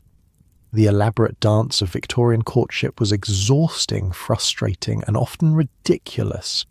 But tonight, it had brought her one step closer to a partnership based on genuine connection. And you, drifting towards sleep in your comfortable modern bed, might find it hard to imagine enduring such discomfort and restriction for the sake of courtship. No corsets crushing your ribs, no dance cards limiting your choices, no chaperones monitoring your every interaction. Yet perhaps there's something to be said for a system that valued patience and progression, that understood the power of anticipation and the beauty of gradual revelation. Sleep well, dreaming of ballrooms where every step, every glance, every touch of hands carried meaning. Tomorrow we'll follow Eleanor as her courtship with James Thornfield moves into its next phase, the formal, acknowledged pursuit that would eventually lead to engagement, assuming, of course, that Mr. Darlington doesn't have other plans. True to his word, James called on Eleanor's father the very next week. Unlike the social calls paid to ladies of the house, this was a business meeting between gentlemen, private, serious, and potentially life-altering. Eleanor spent that afternoon in agony, confined to the drawing room with her mother and her embroidery, straining to hear any sound from her father's study where the men were closeted. "Stop fidgeting, Eleanor," her mother scolded. "Your father is a reasonable man. If Mr. Thornfield's circumstances are as reported, there should be no impediment." That was the Victorian reality. Love was secondary to circumstances. A gentleman needed to prove he could support a wife in the manner to which she was accustomed before any romantic considerations entered the equation. "What if father finds some reason to object?" Eleanor asked, unable to keep the worry from her voice. Her mother set down her needlework with a sigh. "Mr. Thornfield has an income of approximately £2,000 per year, respectable family connections and no known vices. Unless he's concealing some catastrophic secret, your father will likely grant permission for a formal courtship." The meeting lasted nearly 2 hours. When the study door finally opened, Eleanor held her breath, trying to interpret the muffled sounds of farewell in the front hall. Her father appeared in the drawing-room doorway, his expression unreadable. "Mr. Thornfield has departed," he announced. "And?" her mother prompted. A small smile broke through his serious demeanour. "And I have given him permission to court Eleanor formally." Eleanor's heart leapt, though she maintained her outward composure. A lady never showed excessive emotion, even at life-changing news. "He seems a sensible young man," her father continued, settling into his favourite chair. "Good head for business. His investments are sound, his property unencumbered. I see no reason to object to the match should it progress to that stage." That was high praise from her practical father, an acknowledgement that James met the financial and social requirements for a suitable husband. "Did he—" Eleanor hesitated. "Did Mr. Thornfield mention when he might call again?" Her father's eyes softened as they met hers. "Tomorrow afternoon. He asked specifically if he might take you for a carriage ride in the park, properly chaperoned." Of course. A carriage ride. This was a significant step in Victorian courtship, a public declaration of serious intent. Couples seen driving together in Hyde Park during the fashionable hour were understood to be in their final stages before engagement. "That would be lovely," Eleanor said, struggling to keep her voice even. "I shall accompany you," her mother declared. A mother is the most appropriate chaperone for such excursions. The following day brought sunshine and mild temperatures, perfect weather for a park outing. Eleanor chose her second-best day dress, wearing one's finest for a mere carriage ride would appear too eager, and a bonnet that framed her face becomingly without being ostentatious. The blue parasol, I think, her mother decided as they prepared to receive their visitor. It complements your complexion. Parasols serve dual purposes in Victorian courtship, protecting a lady's skin from the sun, pale complexions being fashionable, while providing a prop for subtle flirtation. The way a woman held her parasol, twirled it, or tapped its tip could convey messages to an attentive suitor. When James arrived, he was driving a handsome open carriage, not showy, but obviously well appointed. The choice of vehicle was itself a statement. Prosperous, but not flashy. Elegant, but not pretentious. "Mrs. Hartwell, Miss Hartwell," he greeted them with a bow. "I hope I find you well today." "Quite well. Thank you, Mr. Thornfield," Eleanor's mother replied. "The weather seems perfect for our excursion." The seating arrangement in the carriage was dictated by propriety. Eleanor and her mother on the rear-facing seat, James alone on the forward-facing seat. This positioning ensured that even in a private carriage, proper distance was maintained. As they set off toward Hyde Park, Eleanor felt a curious mixture of excitement and constraint. They were now officially courting. James had her father's permission to pursue her, yet they remained bound by rigid rules of behaviour. "I trust your meeting with my father was not too intimidating, Mr. Thornfield," Eleanor said, opening her parasol as they turned onto a sunnier street. "Your father is a sensible man with his daughter's best interests at heart," James replied diplomatically. "I respect his thoroughness." What went unsaid was that thoroughness had likely included detailed inquiries into James's finances, family connections, and personal habits. Victorian fathers didn't give their daughters away lightly, not when marriage meant the transfer of legal authority from father to husband. Hyde Park was crowded with fashionable society taking their afternoon constitutionals. Elegant carriages circled the drives while well-dressed pedestrians strolled the pathways. Everyone watched everyone else, noting who was seen with whom, what they wore, how they interacted. "Lady Worthington and her daughter," Eleanor's mother observed as they passed another carriage. "Did you know Miss Worthington received an offer from Lord Penley last week? Quite the match." This was typical conversation during such outings, a running commentary on the social status and matrimonial prospects of everyone they encountered. For modern ears it might sound like gossip, but in Victorian society it was market research, keeping track of who was available, who was spoken for, and what constituted a good match. "Miss Hartwell," James said, turning the conversation, "I've been reading that volume of Browning you recommended. I find his perspective on love quite revolutionary." Eleanor brightened at the shift to a more interesting topic. His belief that love should be based on mutual respect and shared intellect, rather than mere convenience, is rather modern, isn't it? "Eleanor," her mother cautioned, "perhaps Mr. Thornfield would prefer to discuss something less academic. The new construction along the Serpentine, perhaps?" James caught Eleanor's eye briefly, a shared moment of understanding passing between them. "Actually, Mrs. Hartwell, I find Miss Eleanor's literary insights quite refreshing. Too few young ladies form their own opinions on what they read."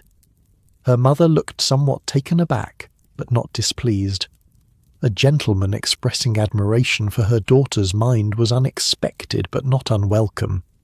As they completed their circuit of the park, Eleanor was acutely aware of the many eyes watching their progress. By evening word would spread through London society that Miss Hartwell and Mr. Thornfield were officially courting.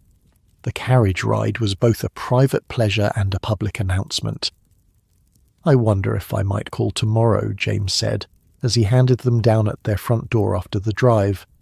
"I've acquired tickets for the new exhibition at the Royal Academy. Perhaps you both might enjoy viewing the artworks." Another public outing, another statement of serious intent. Eleanor glanced at her mother, who nodded her approval. "We would be delighted," Eleanor replied, her formal words belying the flutter of excitement in her chest. Over the following weeks, a pattern emerged. James called at the Hartwell home 3 times a week, the maximum frequency permitted without suggesting improper eagerness. Each Tuesday and Thursday he spent exactly 1 hour in the drawing room, conversing primarily with Eleanor while her mother maintained a watchful presence. Once a week, usually on Saturday, he escorted them on an outing, a museum, a concert, a lecture, or another carriage ride. Always educational, always respectable, always public. But the most meaningful development in their courtship came in the form of letters. Victorian etiquette permitted correspondence between a young lady and her official suitor, provided the initial letters were read by her parents. Once they were satisfied with the gentleman's propriety, parents often relaxed this supervision, allowing for more private communication. "A letter for you, Miss Eleanor," Martha announced one morning, 3 weeks into the formal courtship.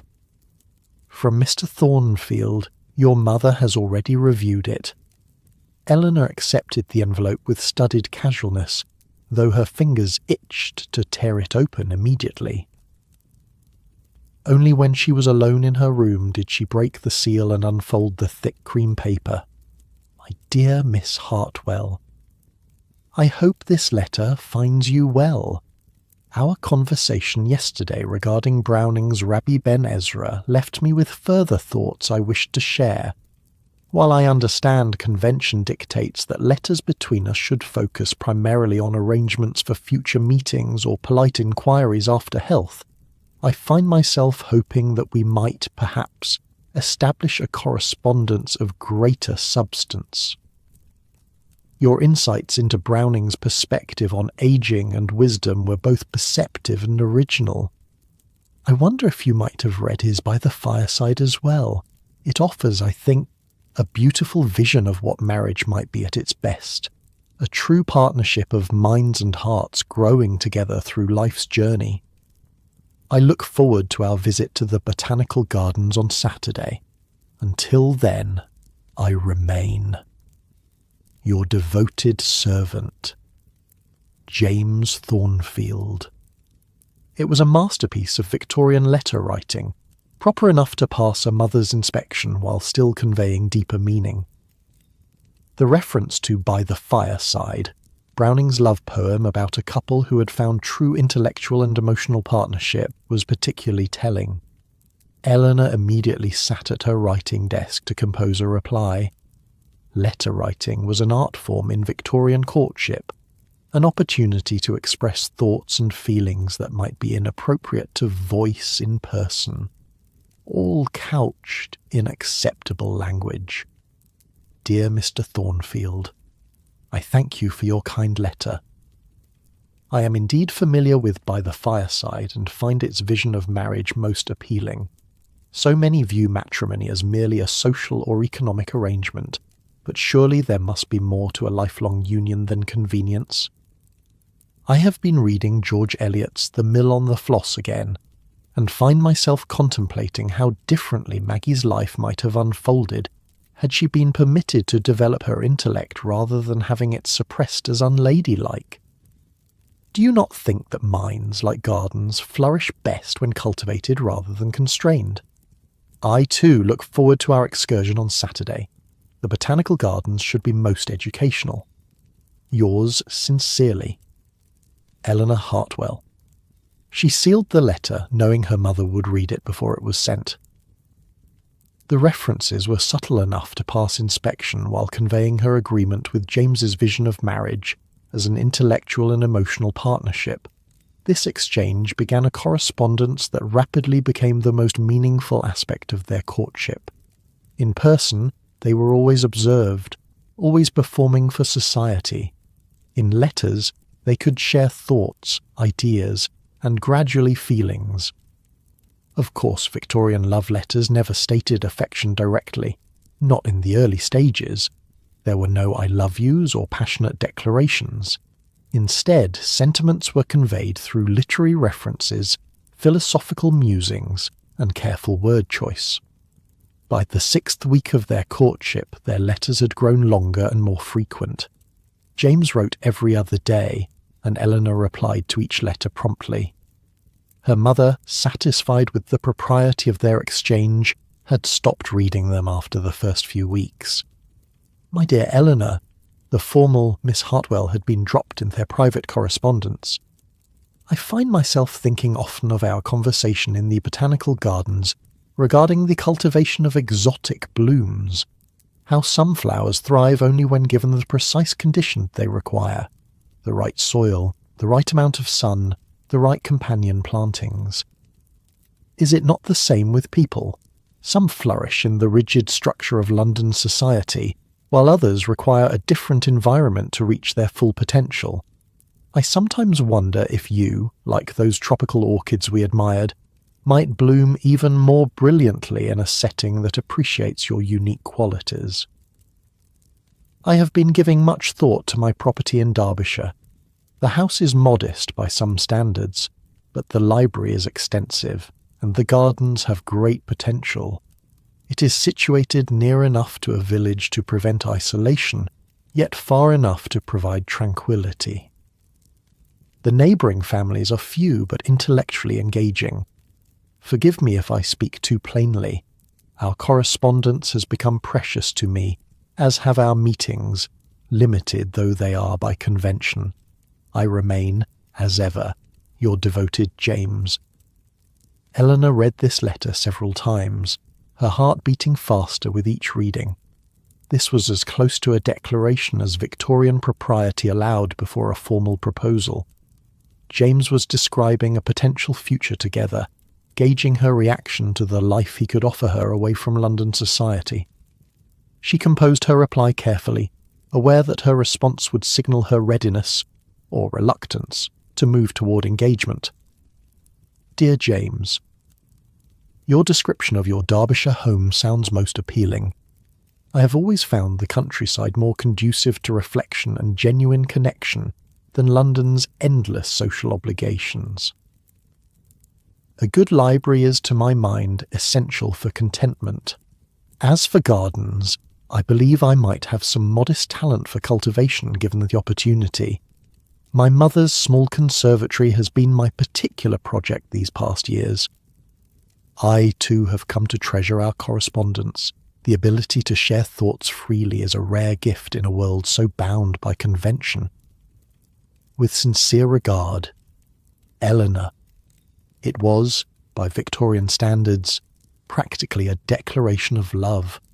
By telling James she found his home appealing and could envision herself tending its gardens, she was essentially saying she could imagine herself as its mistress, as his wife. The courtship seemed to be progressing perfectly toward its natural conclusion.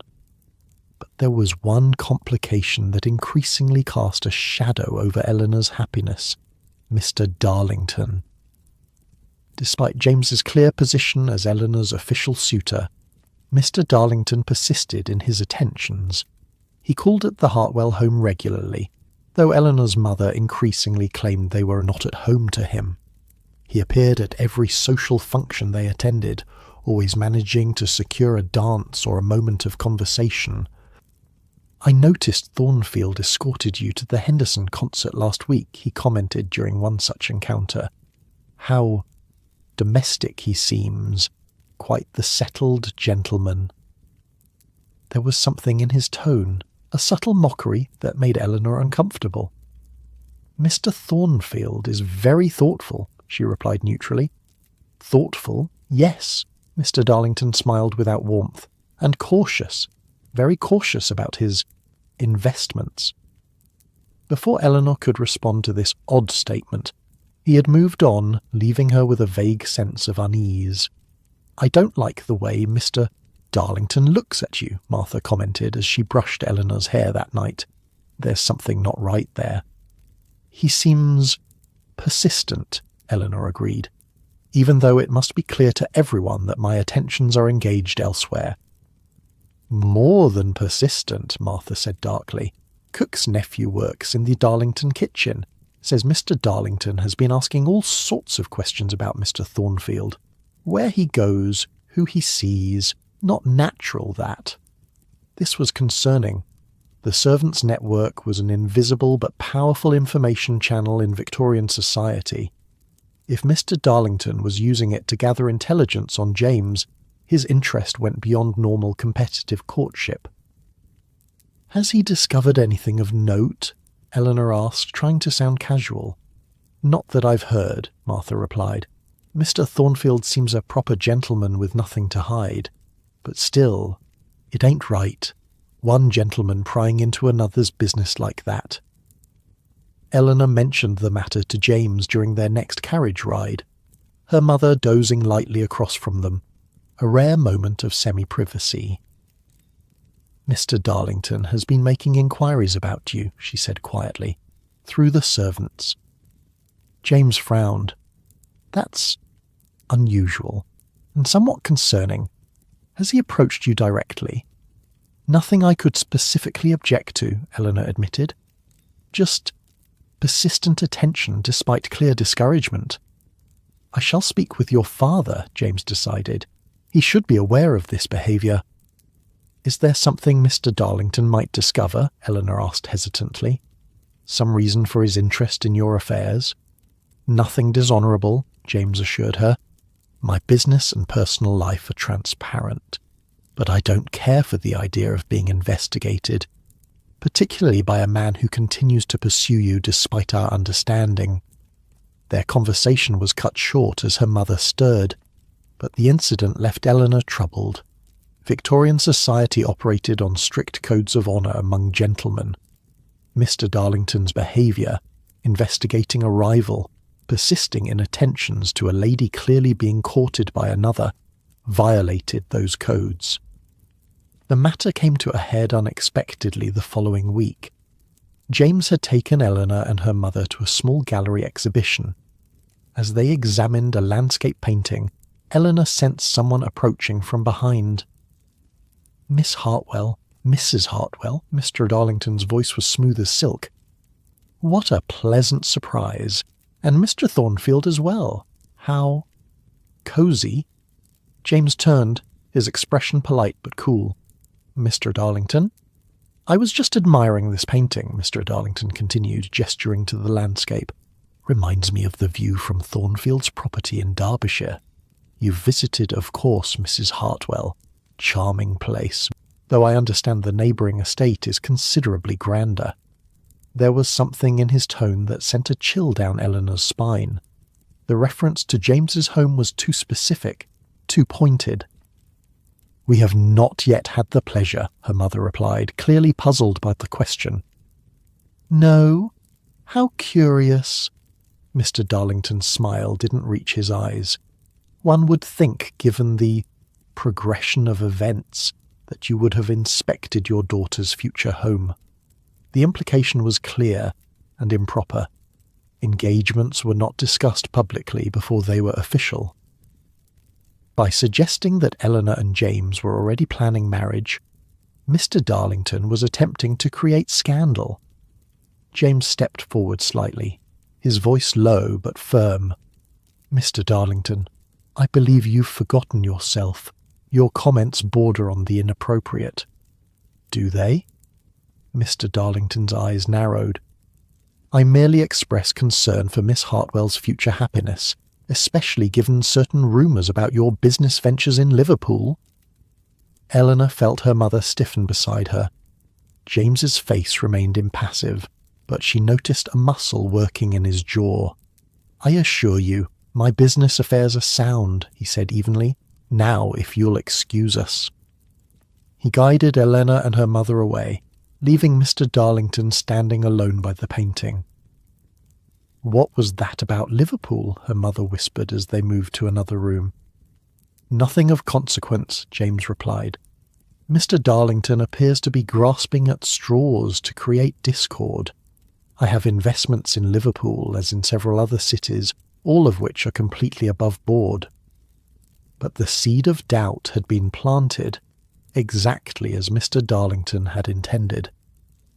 For the remainder of the exhibition, Eleanor's mother was quieter than usual, her expression thoughtful. That evening, Eleanor overheard her parents talking in her father's study as she passed by. "Should make further inquiries about these Liverpool investments," her mother was saying. "Mr. Darlington seemed quite certain there was something amiss." "Darlington is clearly attempting to undermine Thornfield's suit," her father replied. "I've already investigated the man's finances thoroughly. There was nothing concerning about his Liverpool holdings. Still, Robert, it would be prudent to verify. Eleanor's future security depends on it." Eleanor moved away from the door, troubled. Victorian marriages were, at their core, financial arrangements. The possibility of unsound investments could derail even the most promising courtship. That night, she wrote to James. "Dear James, I fear Mr. Darlington's insinuations may have unsettled my mother.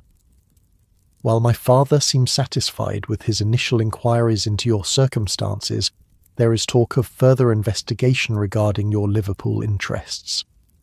Please understand that I place no stock in Mr. Darlington's claims. I write only so that you may be prepared for potential questions from my father. With concern, Eleanor." His reply came the very next morning, delivered by his groom rather than the regular post suggesting urgency. "My dearest Eleanor, thank you for your warning. Please do not trouble yourself on this account. Your father is welcome to investigate my Liverpool investments as thoroughly as he wishes. They are modest but sound, warehouses near the docks, leased to reputable shipping companies. Mr. Darlington's behaviour suggests desperation. I believe he has discovered there is nothing questionable in my business or personal affairs, and is now attempting to create doubt through insinuation rather than fact.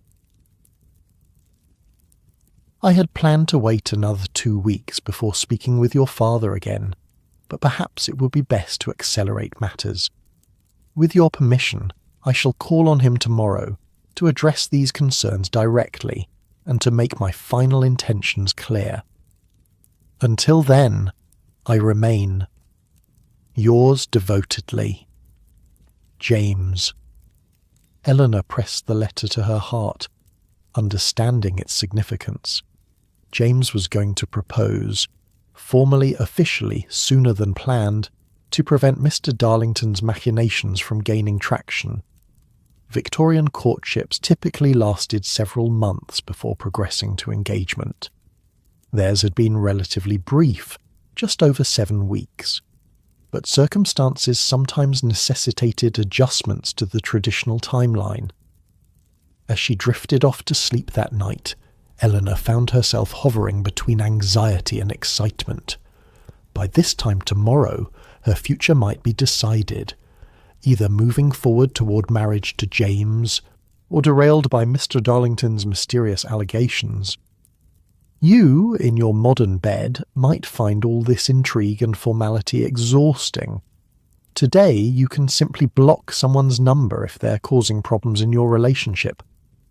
But in Victorian England, courtship was a public performance as much as a private connection, and the audience could significantly impact the outcome. Sleep well, dreaming of a time when a simple letter could convey volumes of feeling beneath its proper surface, when gardens and libraries were metaphors for shared futures, and when even the most promising romance could be threatened by whispered insinuations in art galleries. In our final chapter, we'll discover whether James's gambit succeeds, whether formal engagement awaits Eleanor, or whether Mr. Darlington's mysterious campaign will disrupt their carefully cultivated courtship. The Victorian marriage market is approaching its conclusion, but the final moves in this high-stakes game remain to be played. Eleanor barely slept that night, her mind cycling through possibilities. What exactly was Mr. Darlington implying about James's Liverpool investments? Why was he so determined to disrupt their courtship? And most importantly, what would her father decide when James called tomorrow? Unlike modern relationships where couples make decisions independently, Victorian courtships required family approval at every stage. A father could end even the most promising match if he had concerns about a suitor's character or finances. Morning arrived with grey skies and gentle rain, fitting weather for Eleanor's uncertain mood. She dressed carefully in a modest day dress of deep blue, hoping to project calm confidence despite her inner turmoil. "Mr. Thornfield has requested a meeting with your father at 11, her mother informed her at breakfast. "I believe we can guess the nature of his visit." Eleanor nodded, keeping her expression neutral despite the flutter in her stomach. "Yes, mother." "Your father may wish to speak with you afterward," her mother continued, stirring her tea. "Whatever his decision, I expect you to accept it gracefully." This was the Victorian reality, a stark reminder that for all the romantic elements of courtship, marriage remained fundamentally a family decision, not an individual one. A daughter's preference was considered, but not prioritized above financial security or social standing. The grandfather clock in the hall seemed to tick with excruciating slowness as 11 o'clock approached. Eleanor sat in the drawing room with her embroidery, making such a mess of her stitches that she would need to unpick most of them later. Finally the doorbell rang. From her position, Eleanor could see James being admitted and shown to her father's study. He glanced toward the drawing room as he passed, offering a small, reassuring smile that eased some of her anxiety. The door to the study closed, and silence fell over the house. Even the servants seemed to move more quietly, aware of the significance of the meeting taking place. Eleanor's mother joined her in the drawing room, her own embroidery similarly neglected as she glanced repeatedly at the clock. "Liverpool," she muttered. "I never did understand why he would invest there rather than Bristol. Bristol has much more respectable connections." "I believe the shipping companies he works with operate primarily from Liverpool," Eleanor offered, having learned this from James's letters. Her mother made a non-committal sound. "Well, your father will get to the bottom of it. Robert has an excellent head for business matters." Another half-hour of agonizing silence. Eleanor barely slept that night, her mind cycling through possibilities. What exactly was Mr. Darlington implying about James's Liverpool investments? Why was he so determined to disrupt their courtship? And most importantly, what would her father decide when James called tomorrow? Unlike modern relationships where couples make decisions independently, Victorian courtships required family approval at every stage. A father could end even the most promising match if he had concerns about a suitor's character or finances. Morning arrived with grey skies and gentle rain, fitting weather for Eleanor's uncertain mood. She dressed carefully in a modest day dress of deep blue, hoping to project calm confidence despite her inner turmoil. "Mr. Thornfield has requested a meeting with your father at 11, her mother informed her at breakfast. "I believe we can guess the nature of his visit." Eleanor nodded, keeping her expression neutral despite the flutter in her stomach. "Yes, mother." "Your father may wish to speak with you afterward," her mother continued, stirring her tea. "Whatever his decision, I expect you to accept it gracefully." This was the Victorian reality, a stark reminder that for all the romantic elements of courtship, marriage remained fundamentally a family decision, not an individual one. A daughter's preference was considered, but not prioritized above financial security or social standing. The grandfather clock in the hall seemed to tick with excruciating slowness as 11 o'clock approached. Eleanor sat in the drawing room with her embroidery, making such a mess of her stitches that she would need to unpick most of them later. Finally the doorbell rang. From her position, Eleanor could see James being admitted and shown to her father's study. He glanced toward the drawing room as he passed, offering a small, reassuring smile that eased some of her anxiety. The door to the study closed, and silence fell over the house. Even the servants seemed to move more quietly, aware of the significance of the meeting taking place. Eleanor's mother joined her in the drawing room, her own embroidery similarly neglected as she glanced repeatedly at the clock. "Liverpool," she muttered. "I never did understand why he would invest there rather than Bristol. Bristol has much more respectable connections." "I believe the shipping companies he works with operate primarily from Liverpool," Eleanor offered, having learned this from James's letters. Her mother made a non-committal sound. "Well, your father will get to the bottom of it.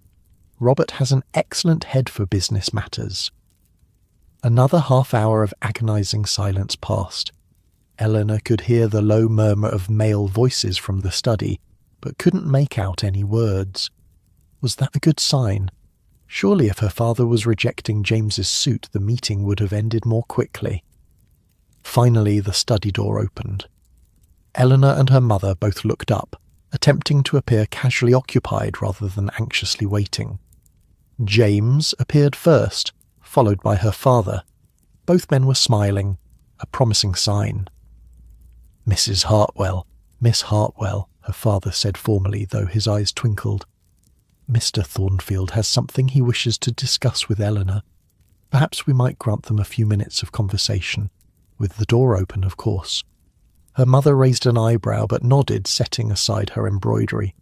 "Very well. Eleanor, I shall be just in the morning room across the hall." This was unprecedented, allowing Eleanor and James a moment of semi-privacy.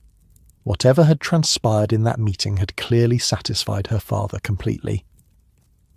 As her parents withdrew, James approached Eleanor, his expression a mixture of solemnity and barely concealed joy. "Miss Hartwell, Eleanor," he began, taking a seat near her but not inappropriately close.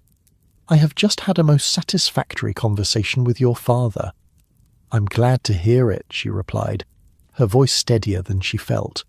"I've addressed his concerns regarding my Liverpool investments," James continued. "As it happens, I was able to provide documentation proving not only their soundness, but their unusual profitability. The shipping company leasing my warehouses has recently expanded its routes to include the Americas, significantly increasing the value of the property." Eleanor nodded, though business matters were considered beyond a lady's understanding.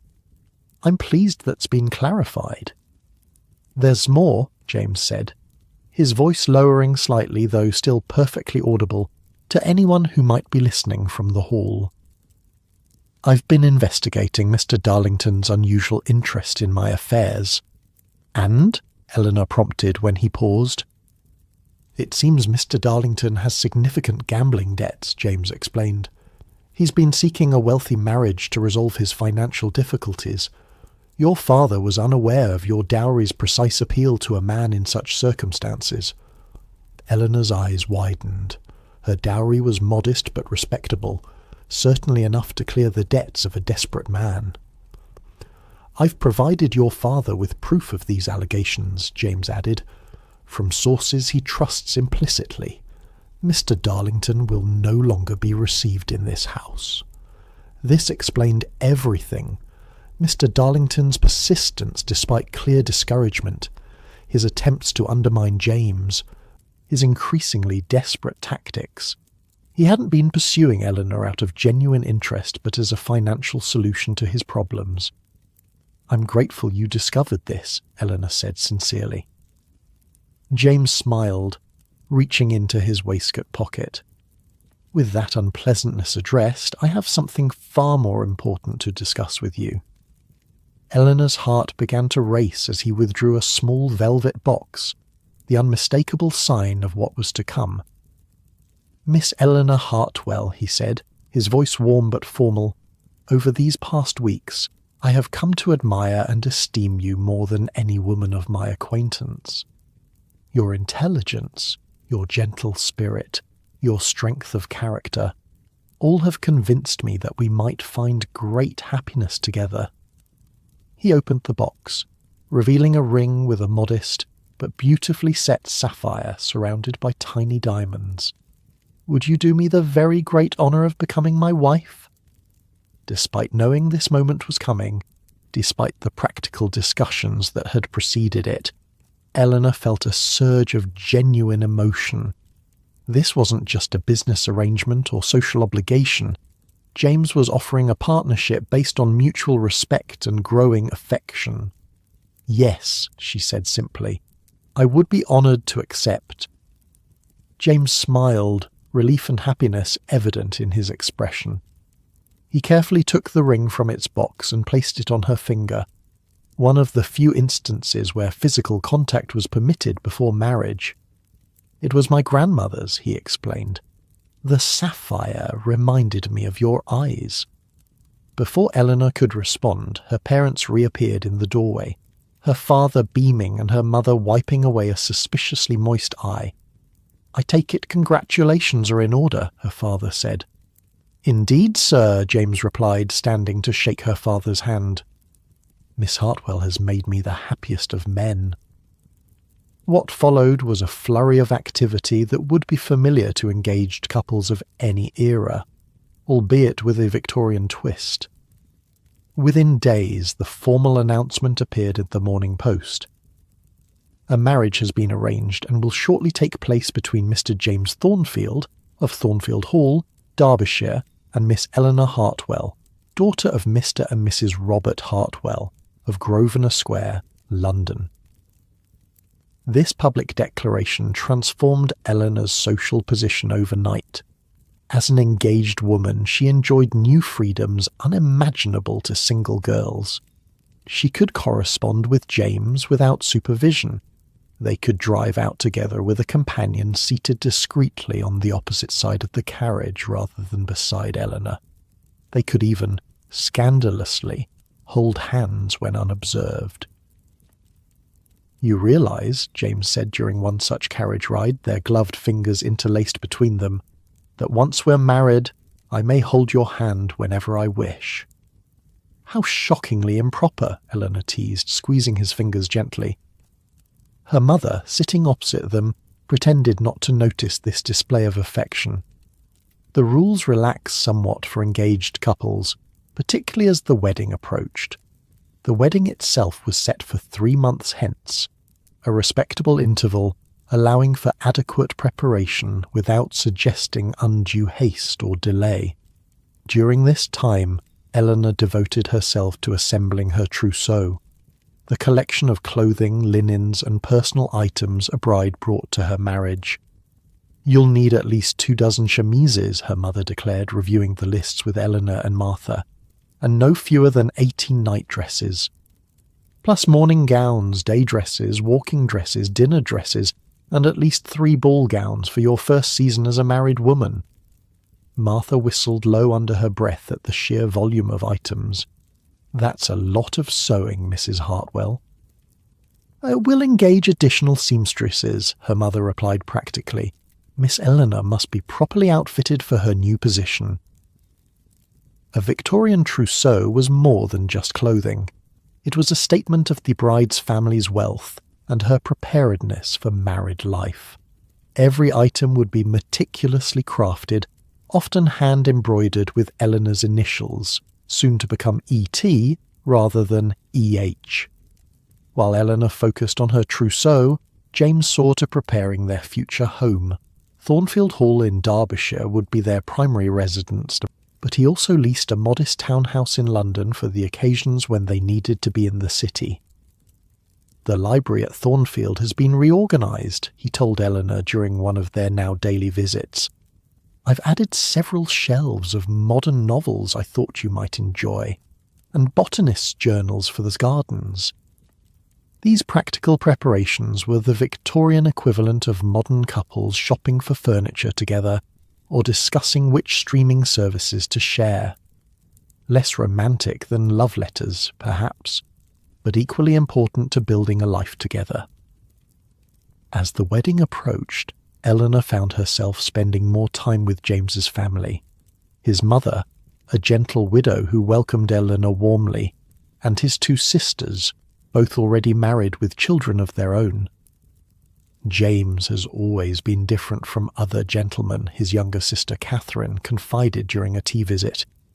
Even as a boy, he had no patience for artifice or empty social conventions. You'll suit him perfectly, I think. I hope so, Eleanor replied sincerely. He certainly thinks so, Catherine smiled. I've never seen my brother so animated as when he speaks of you.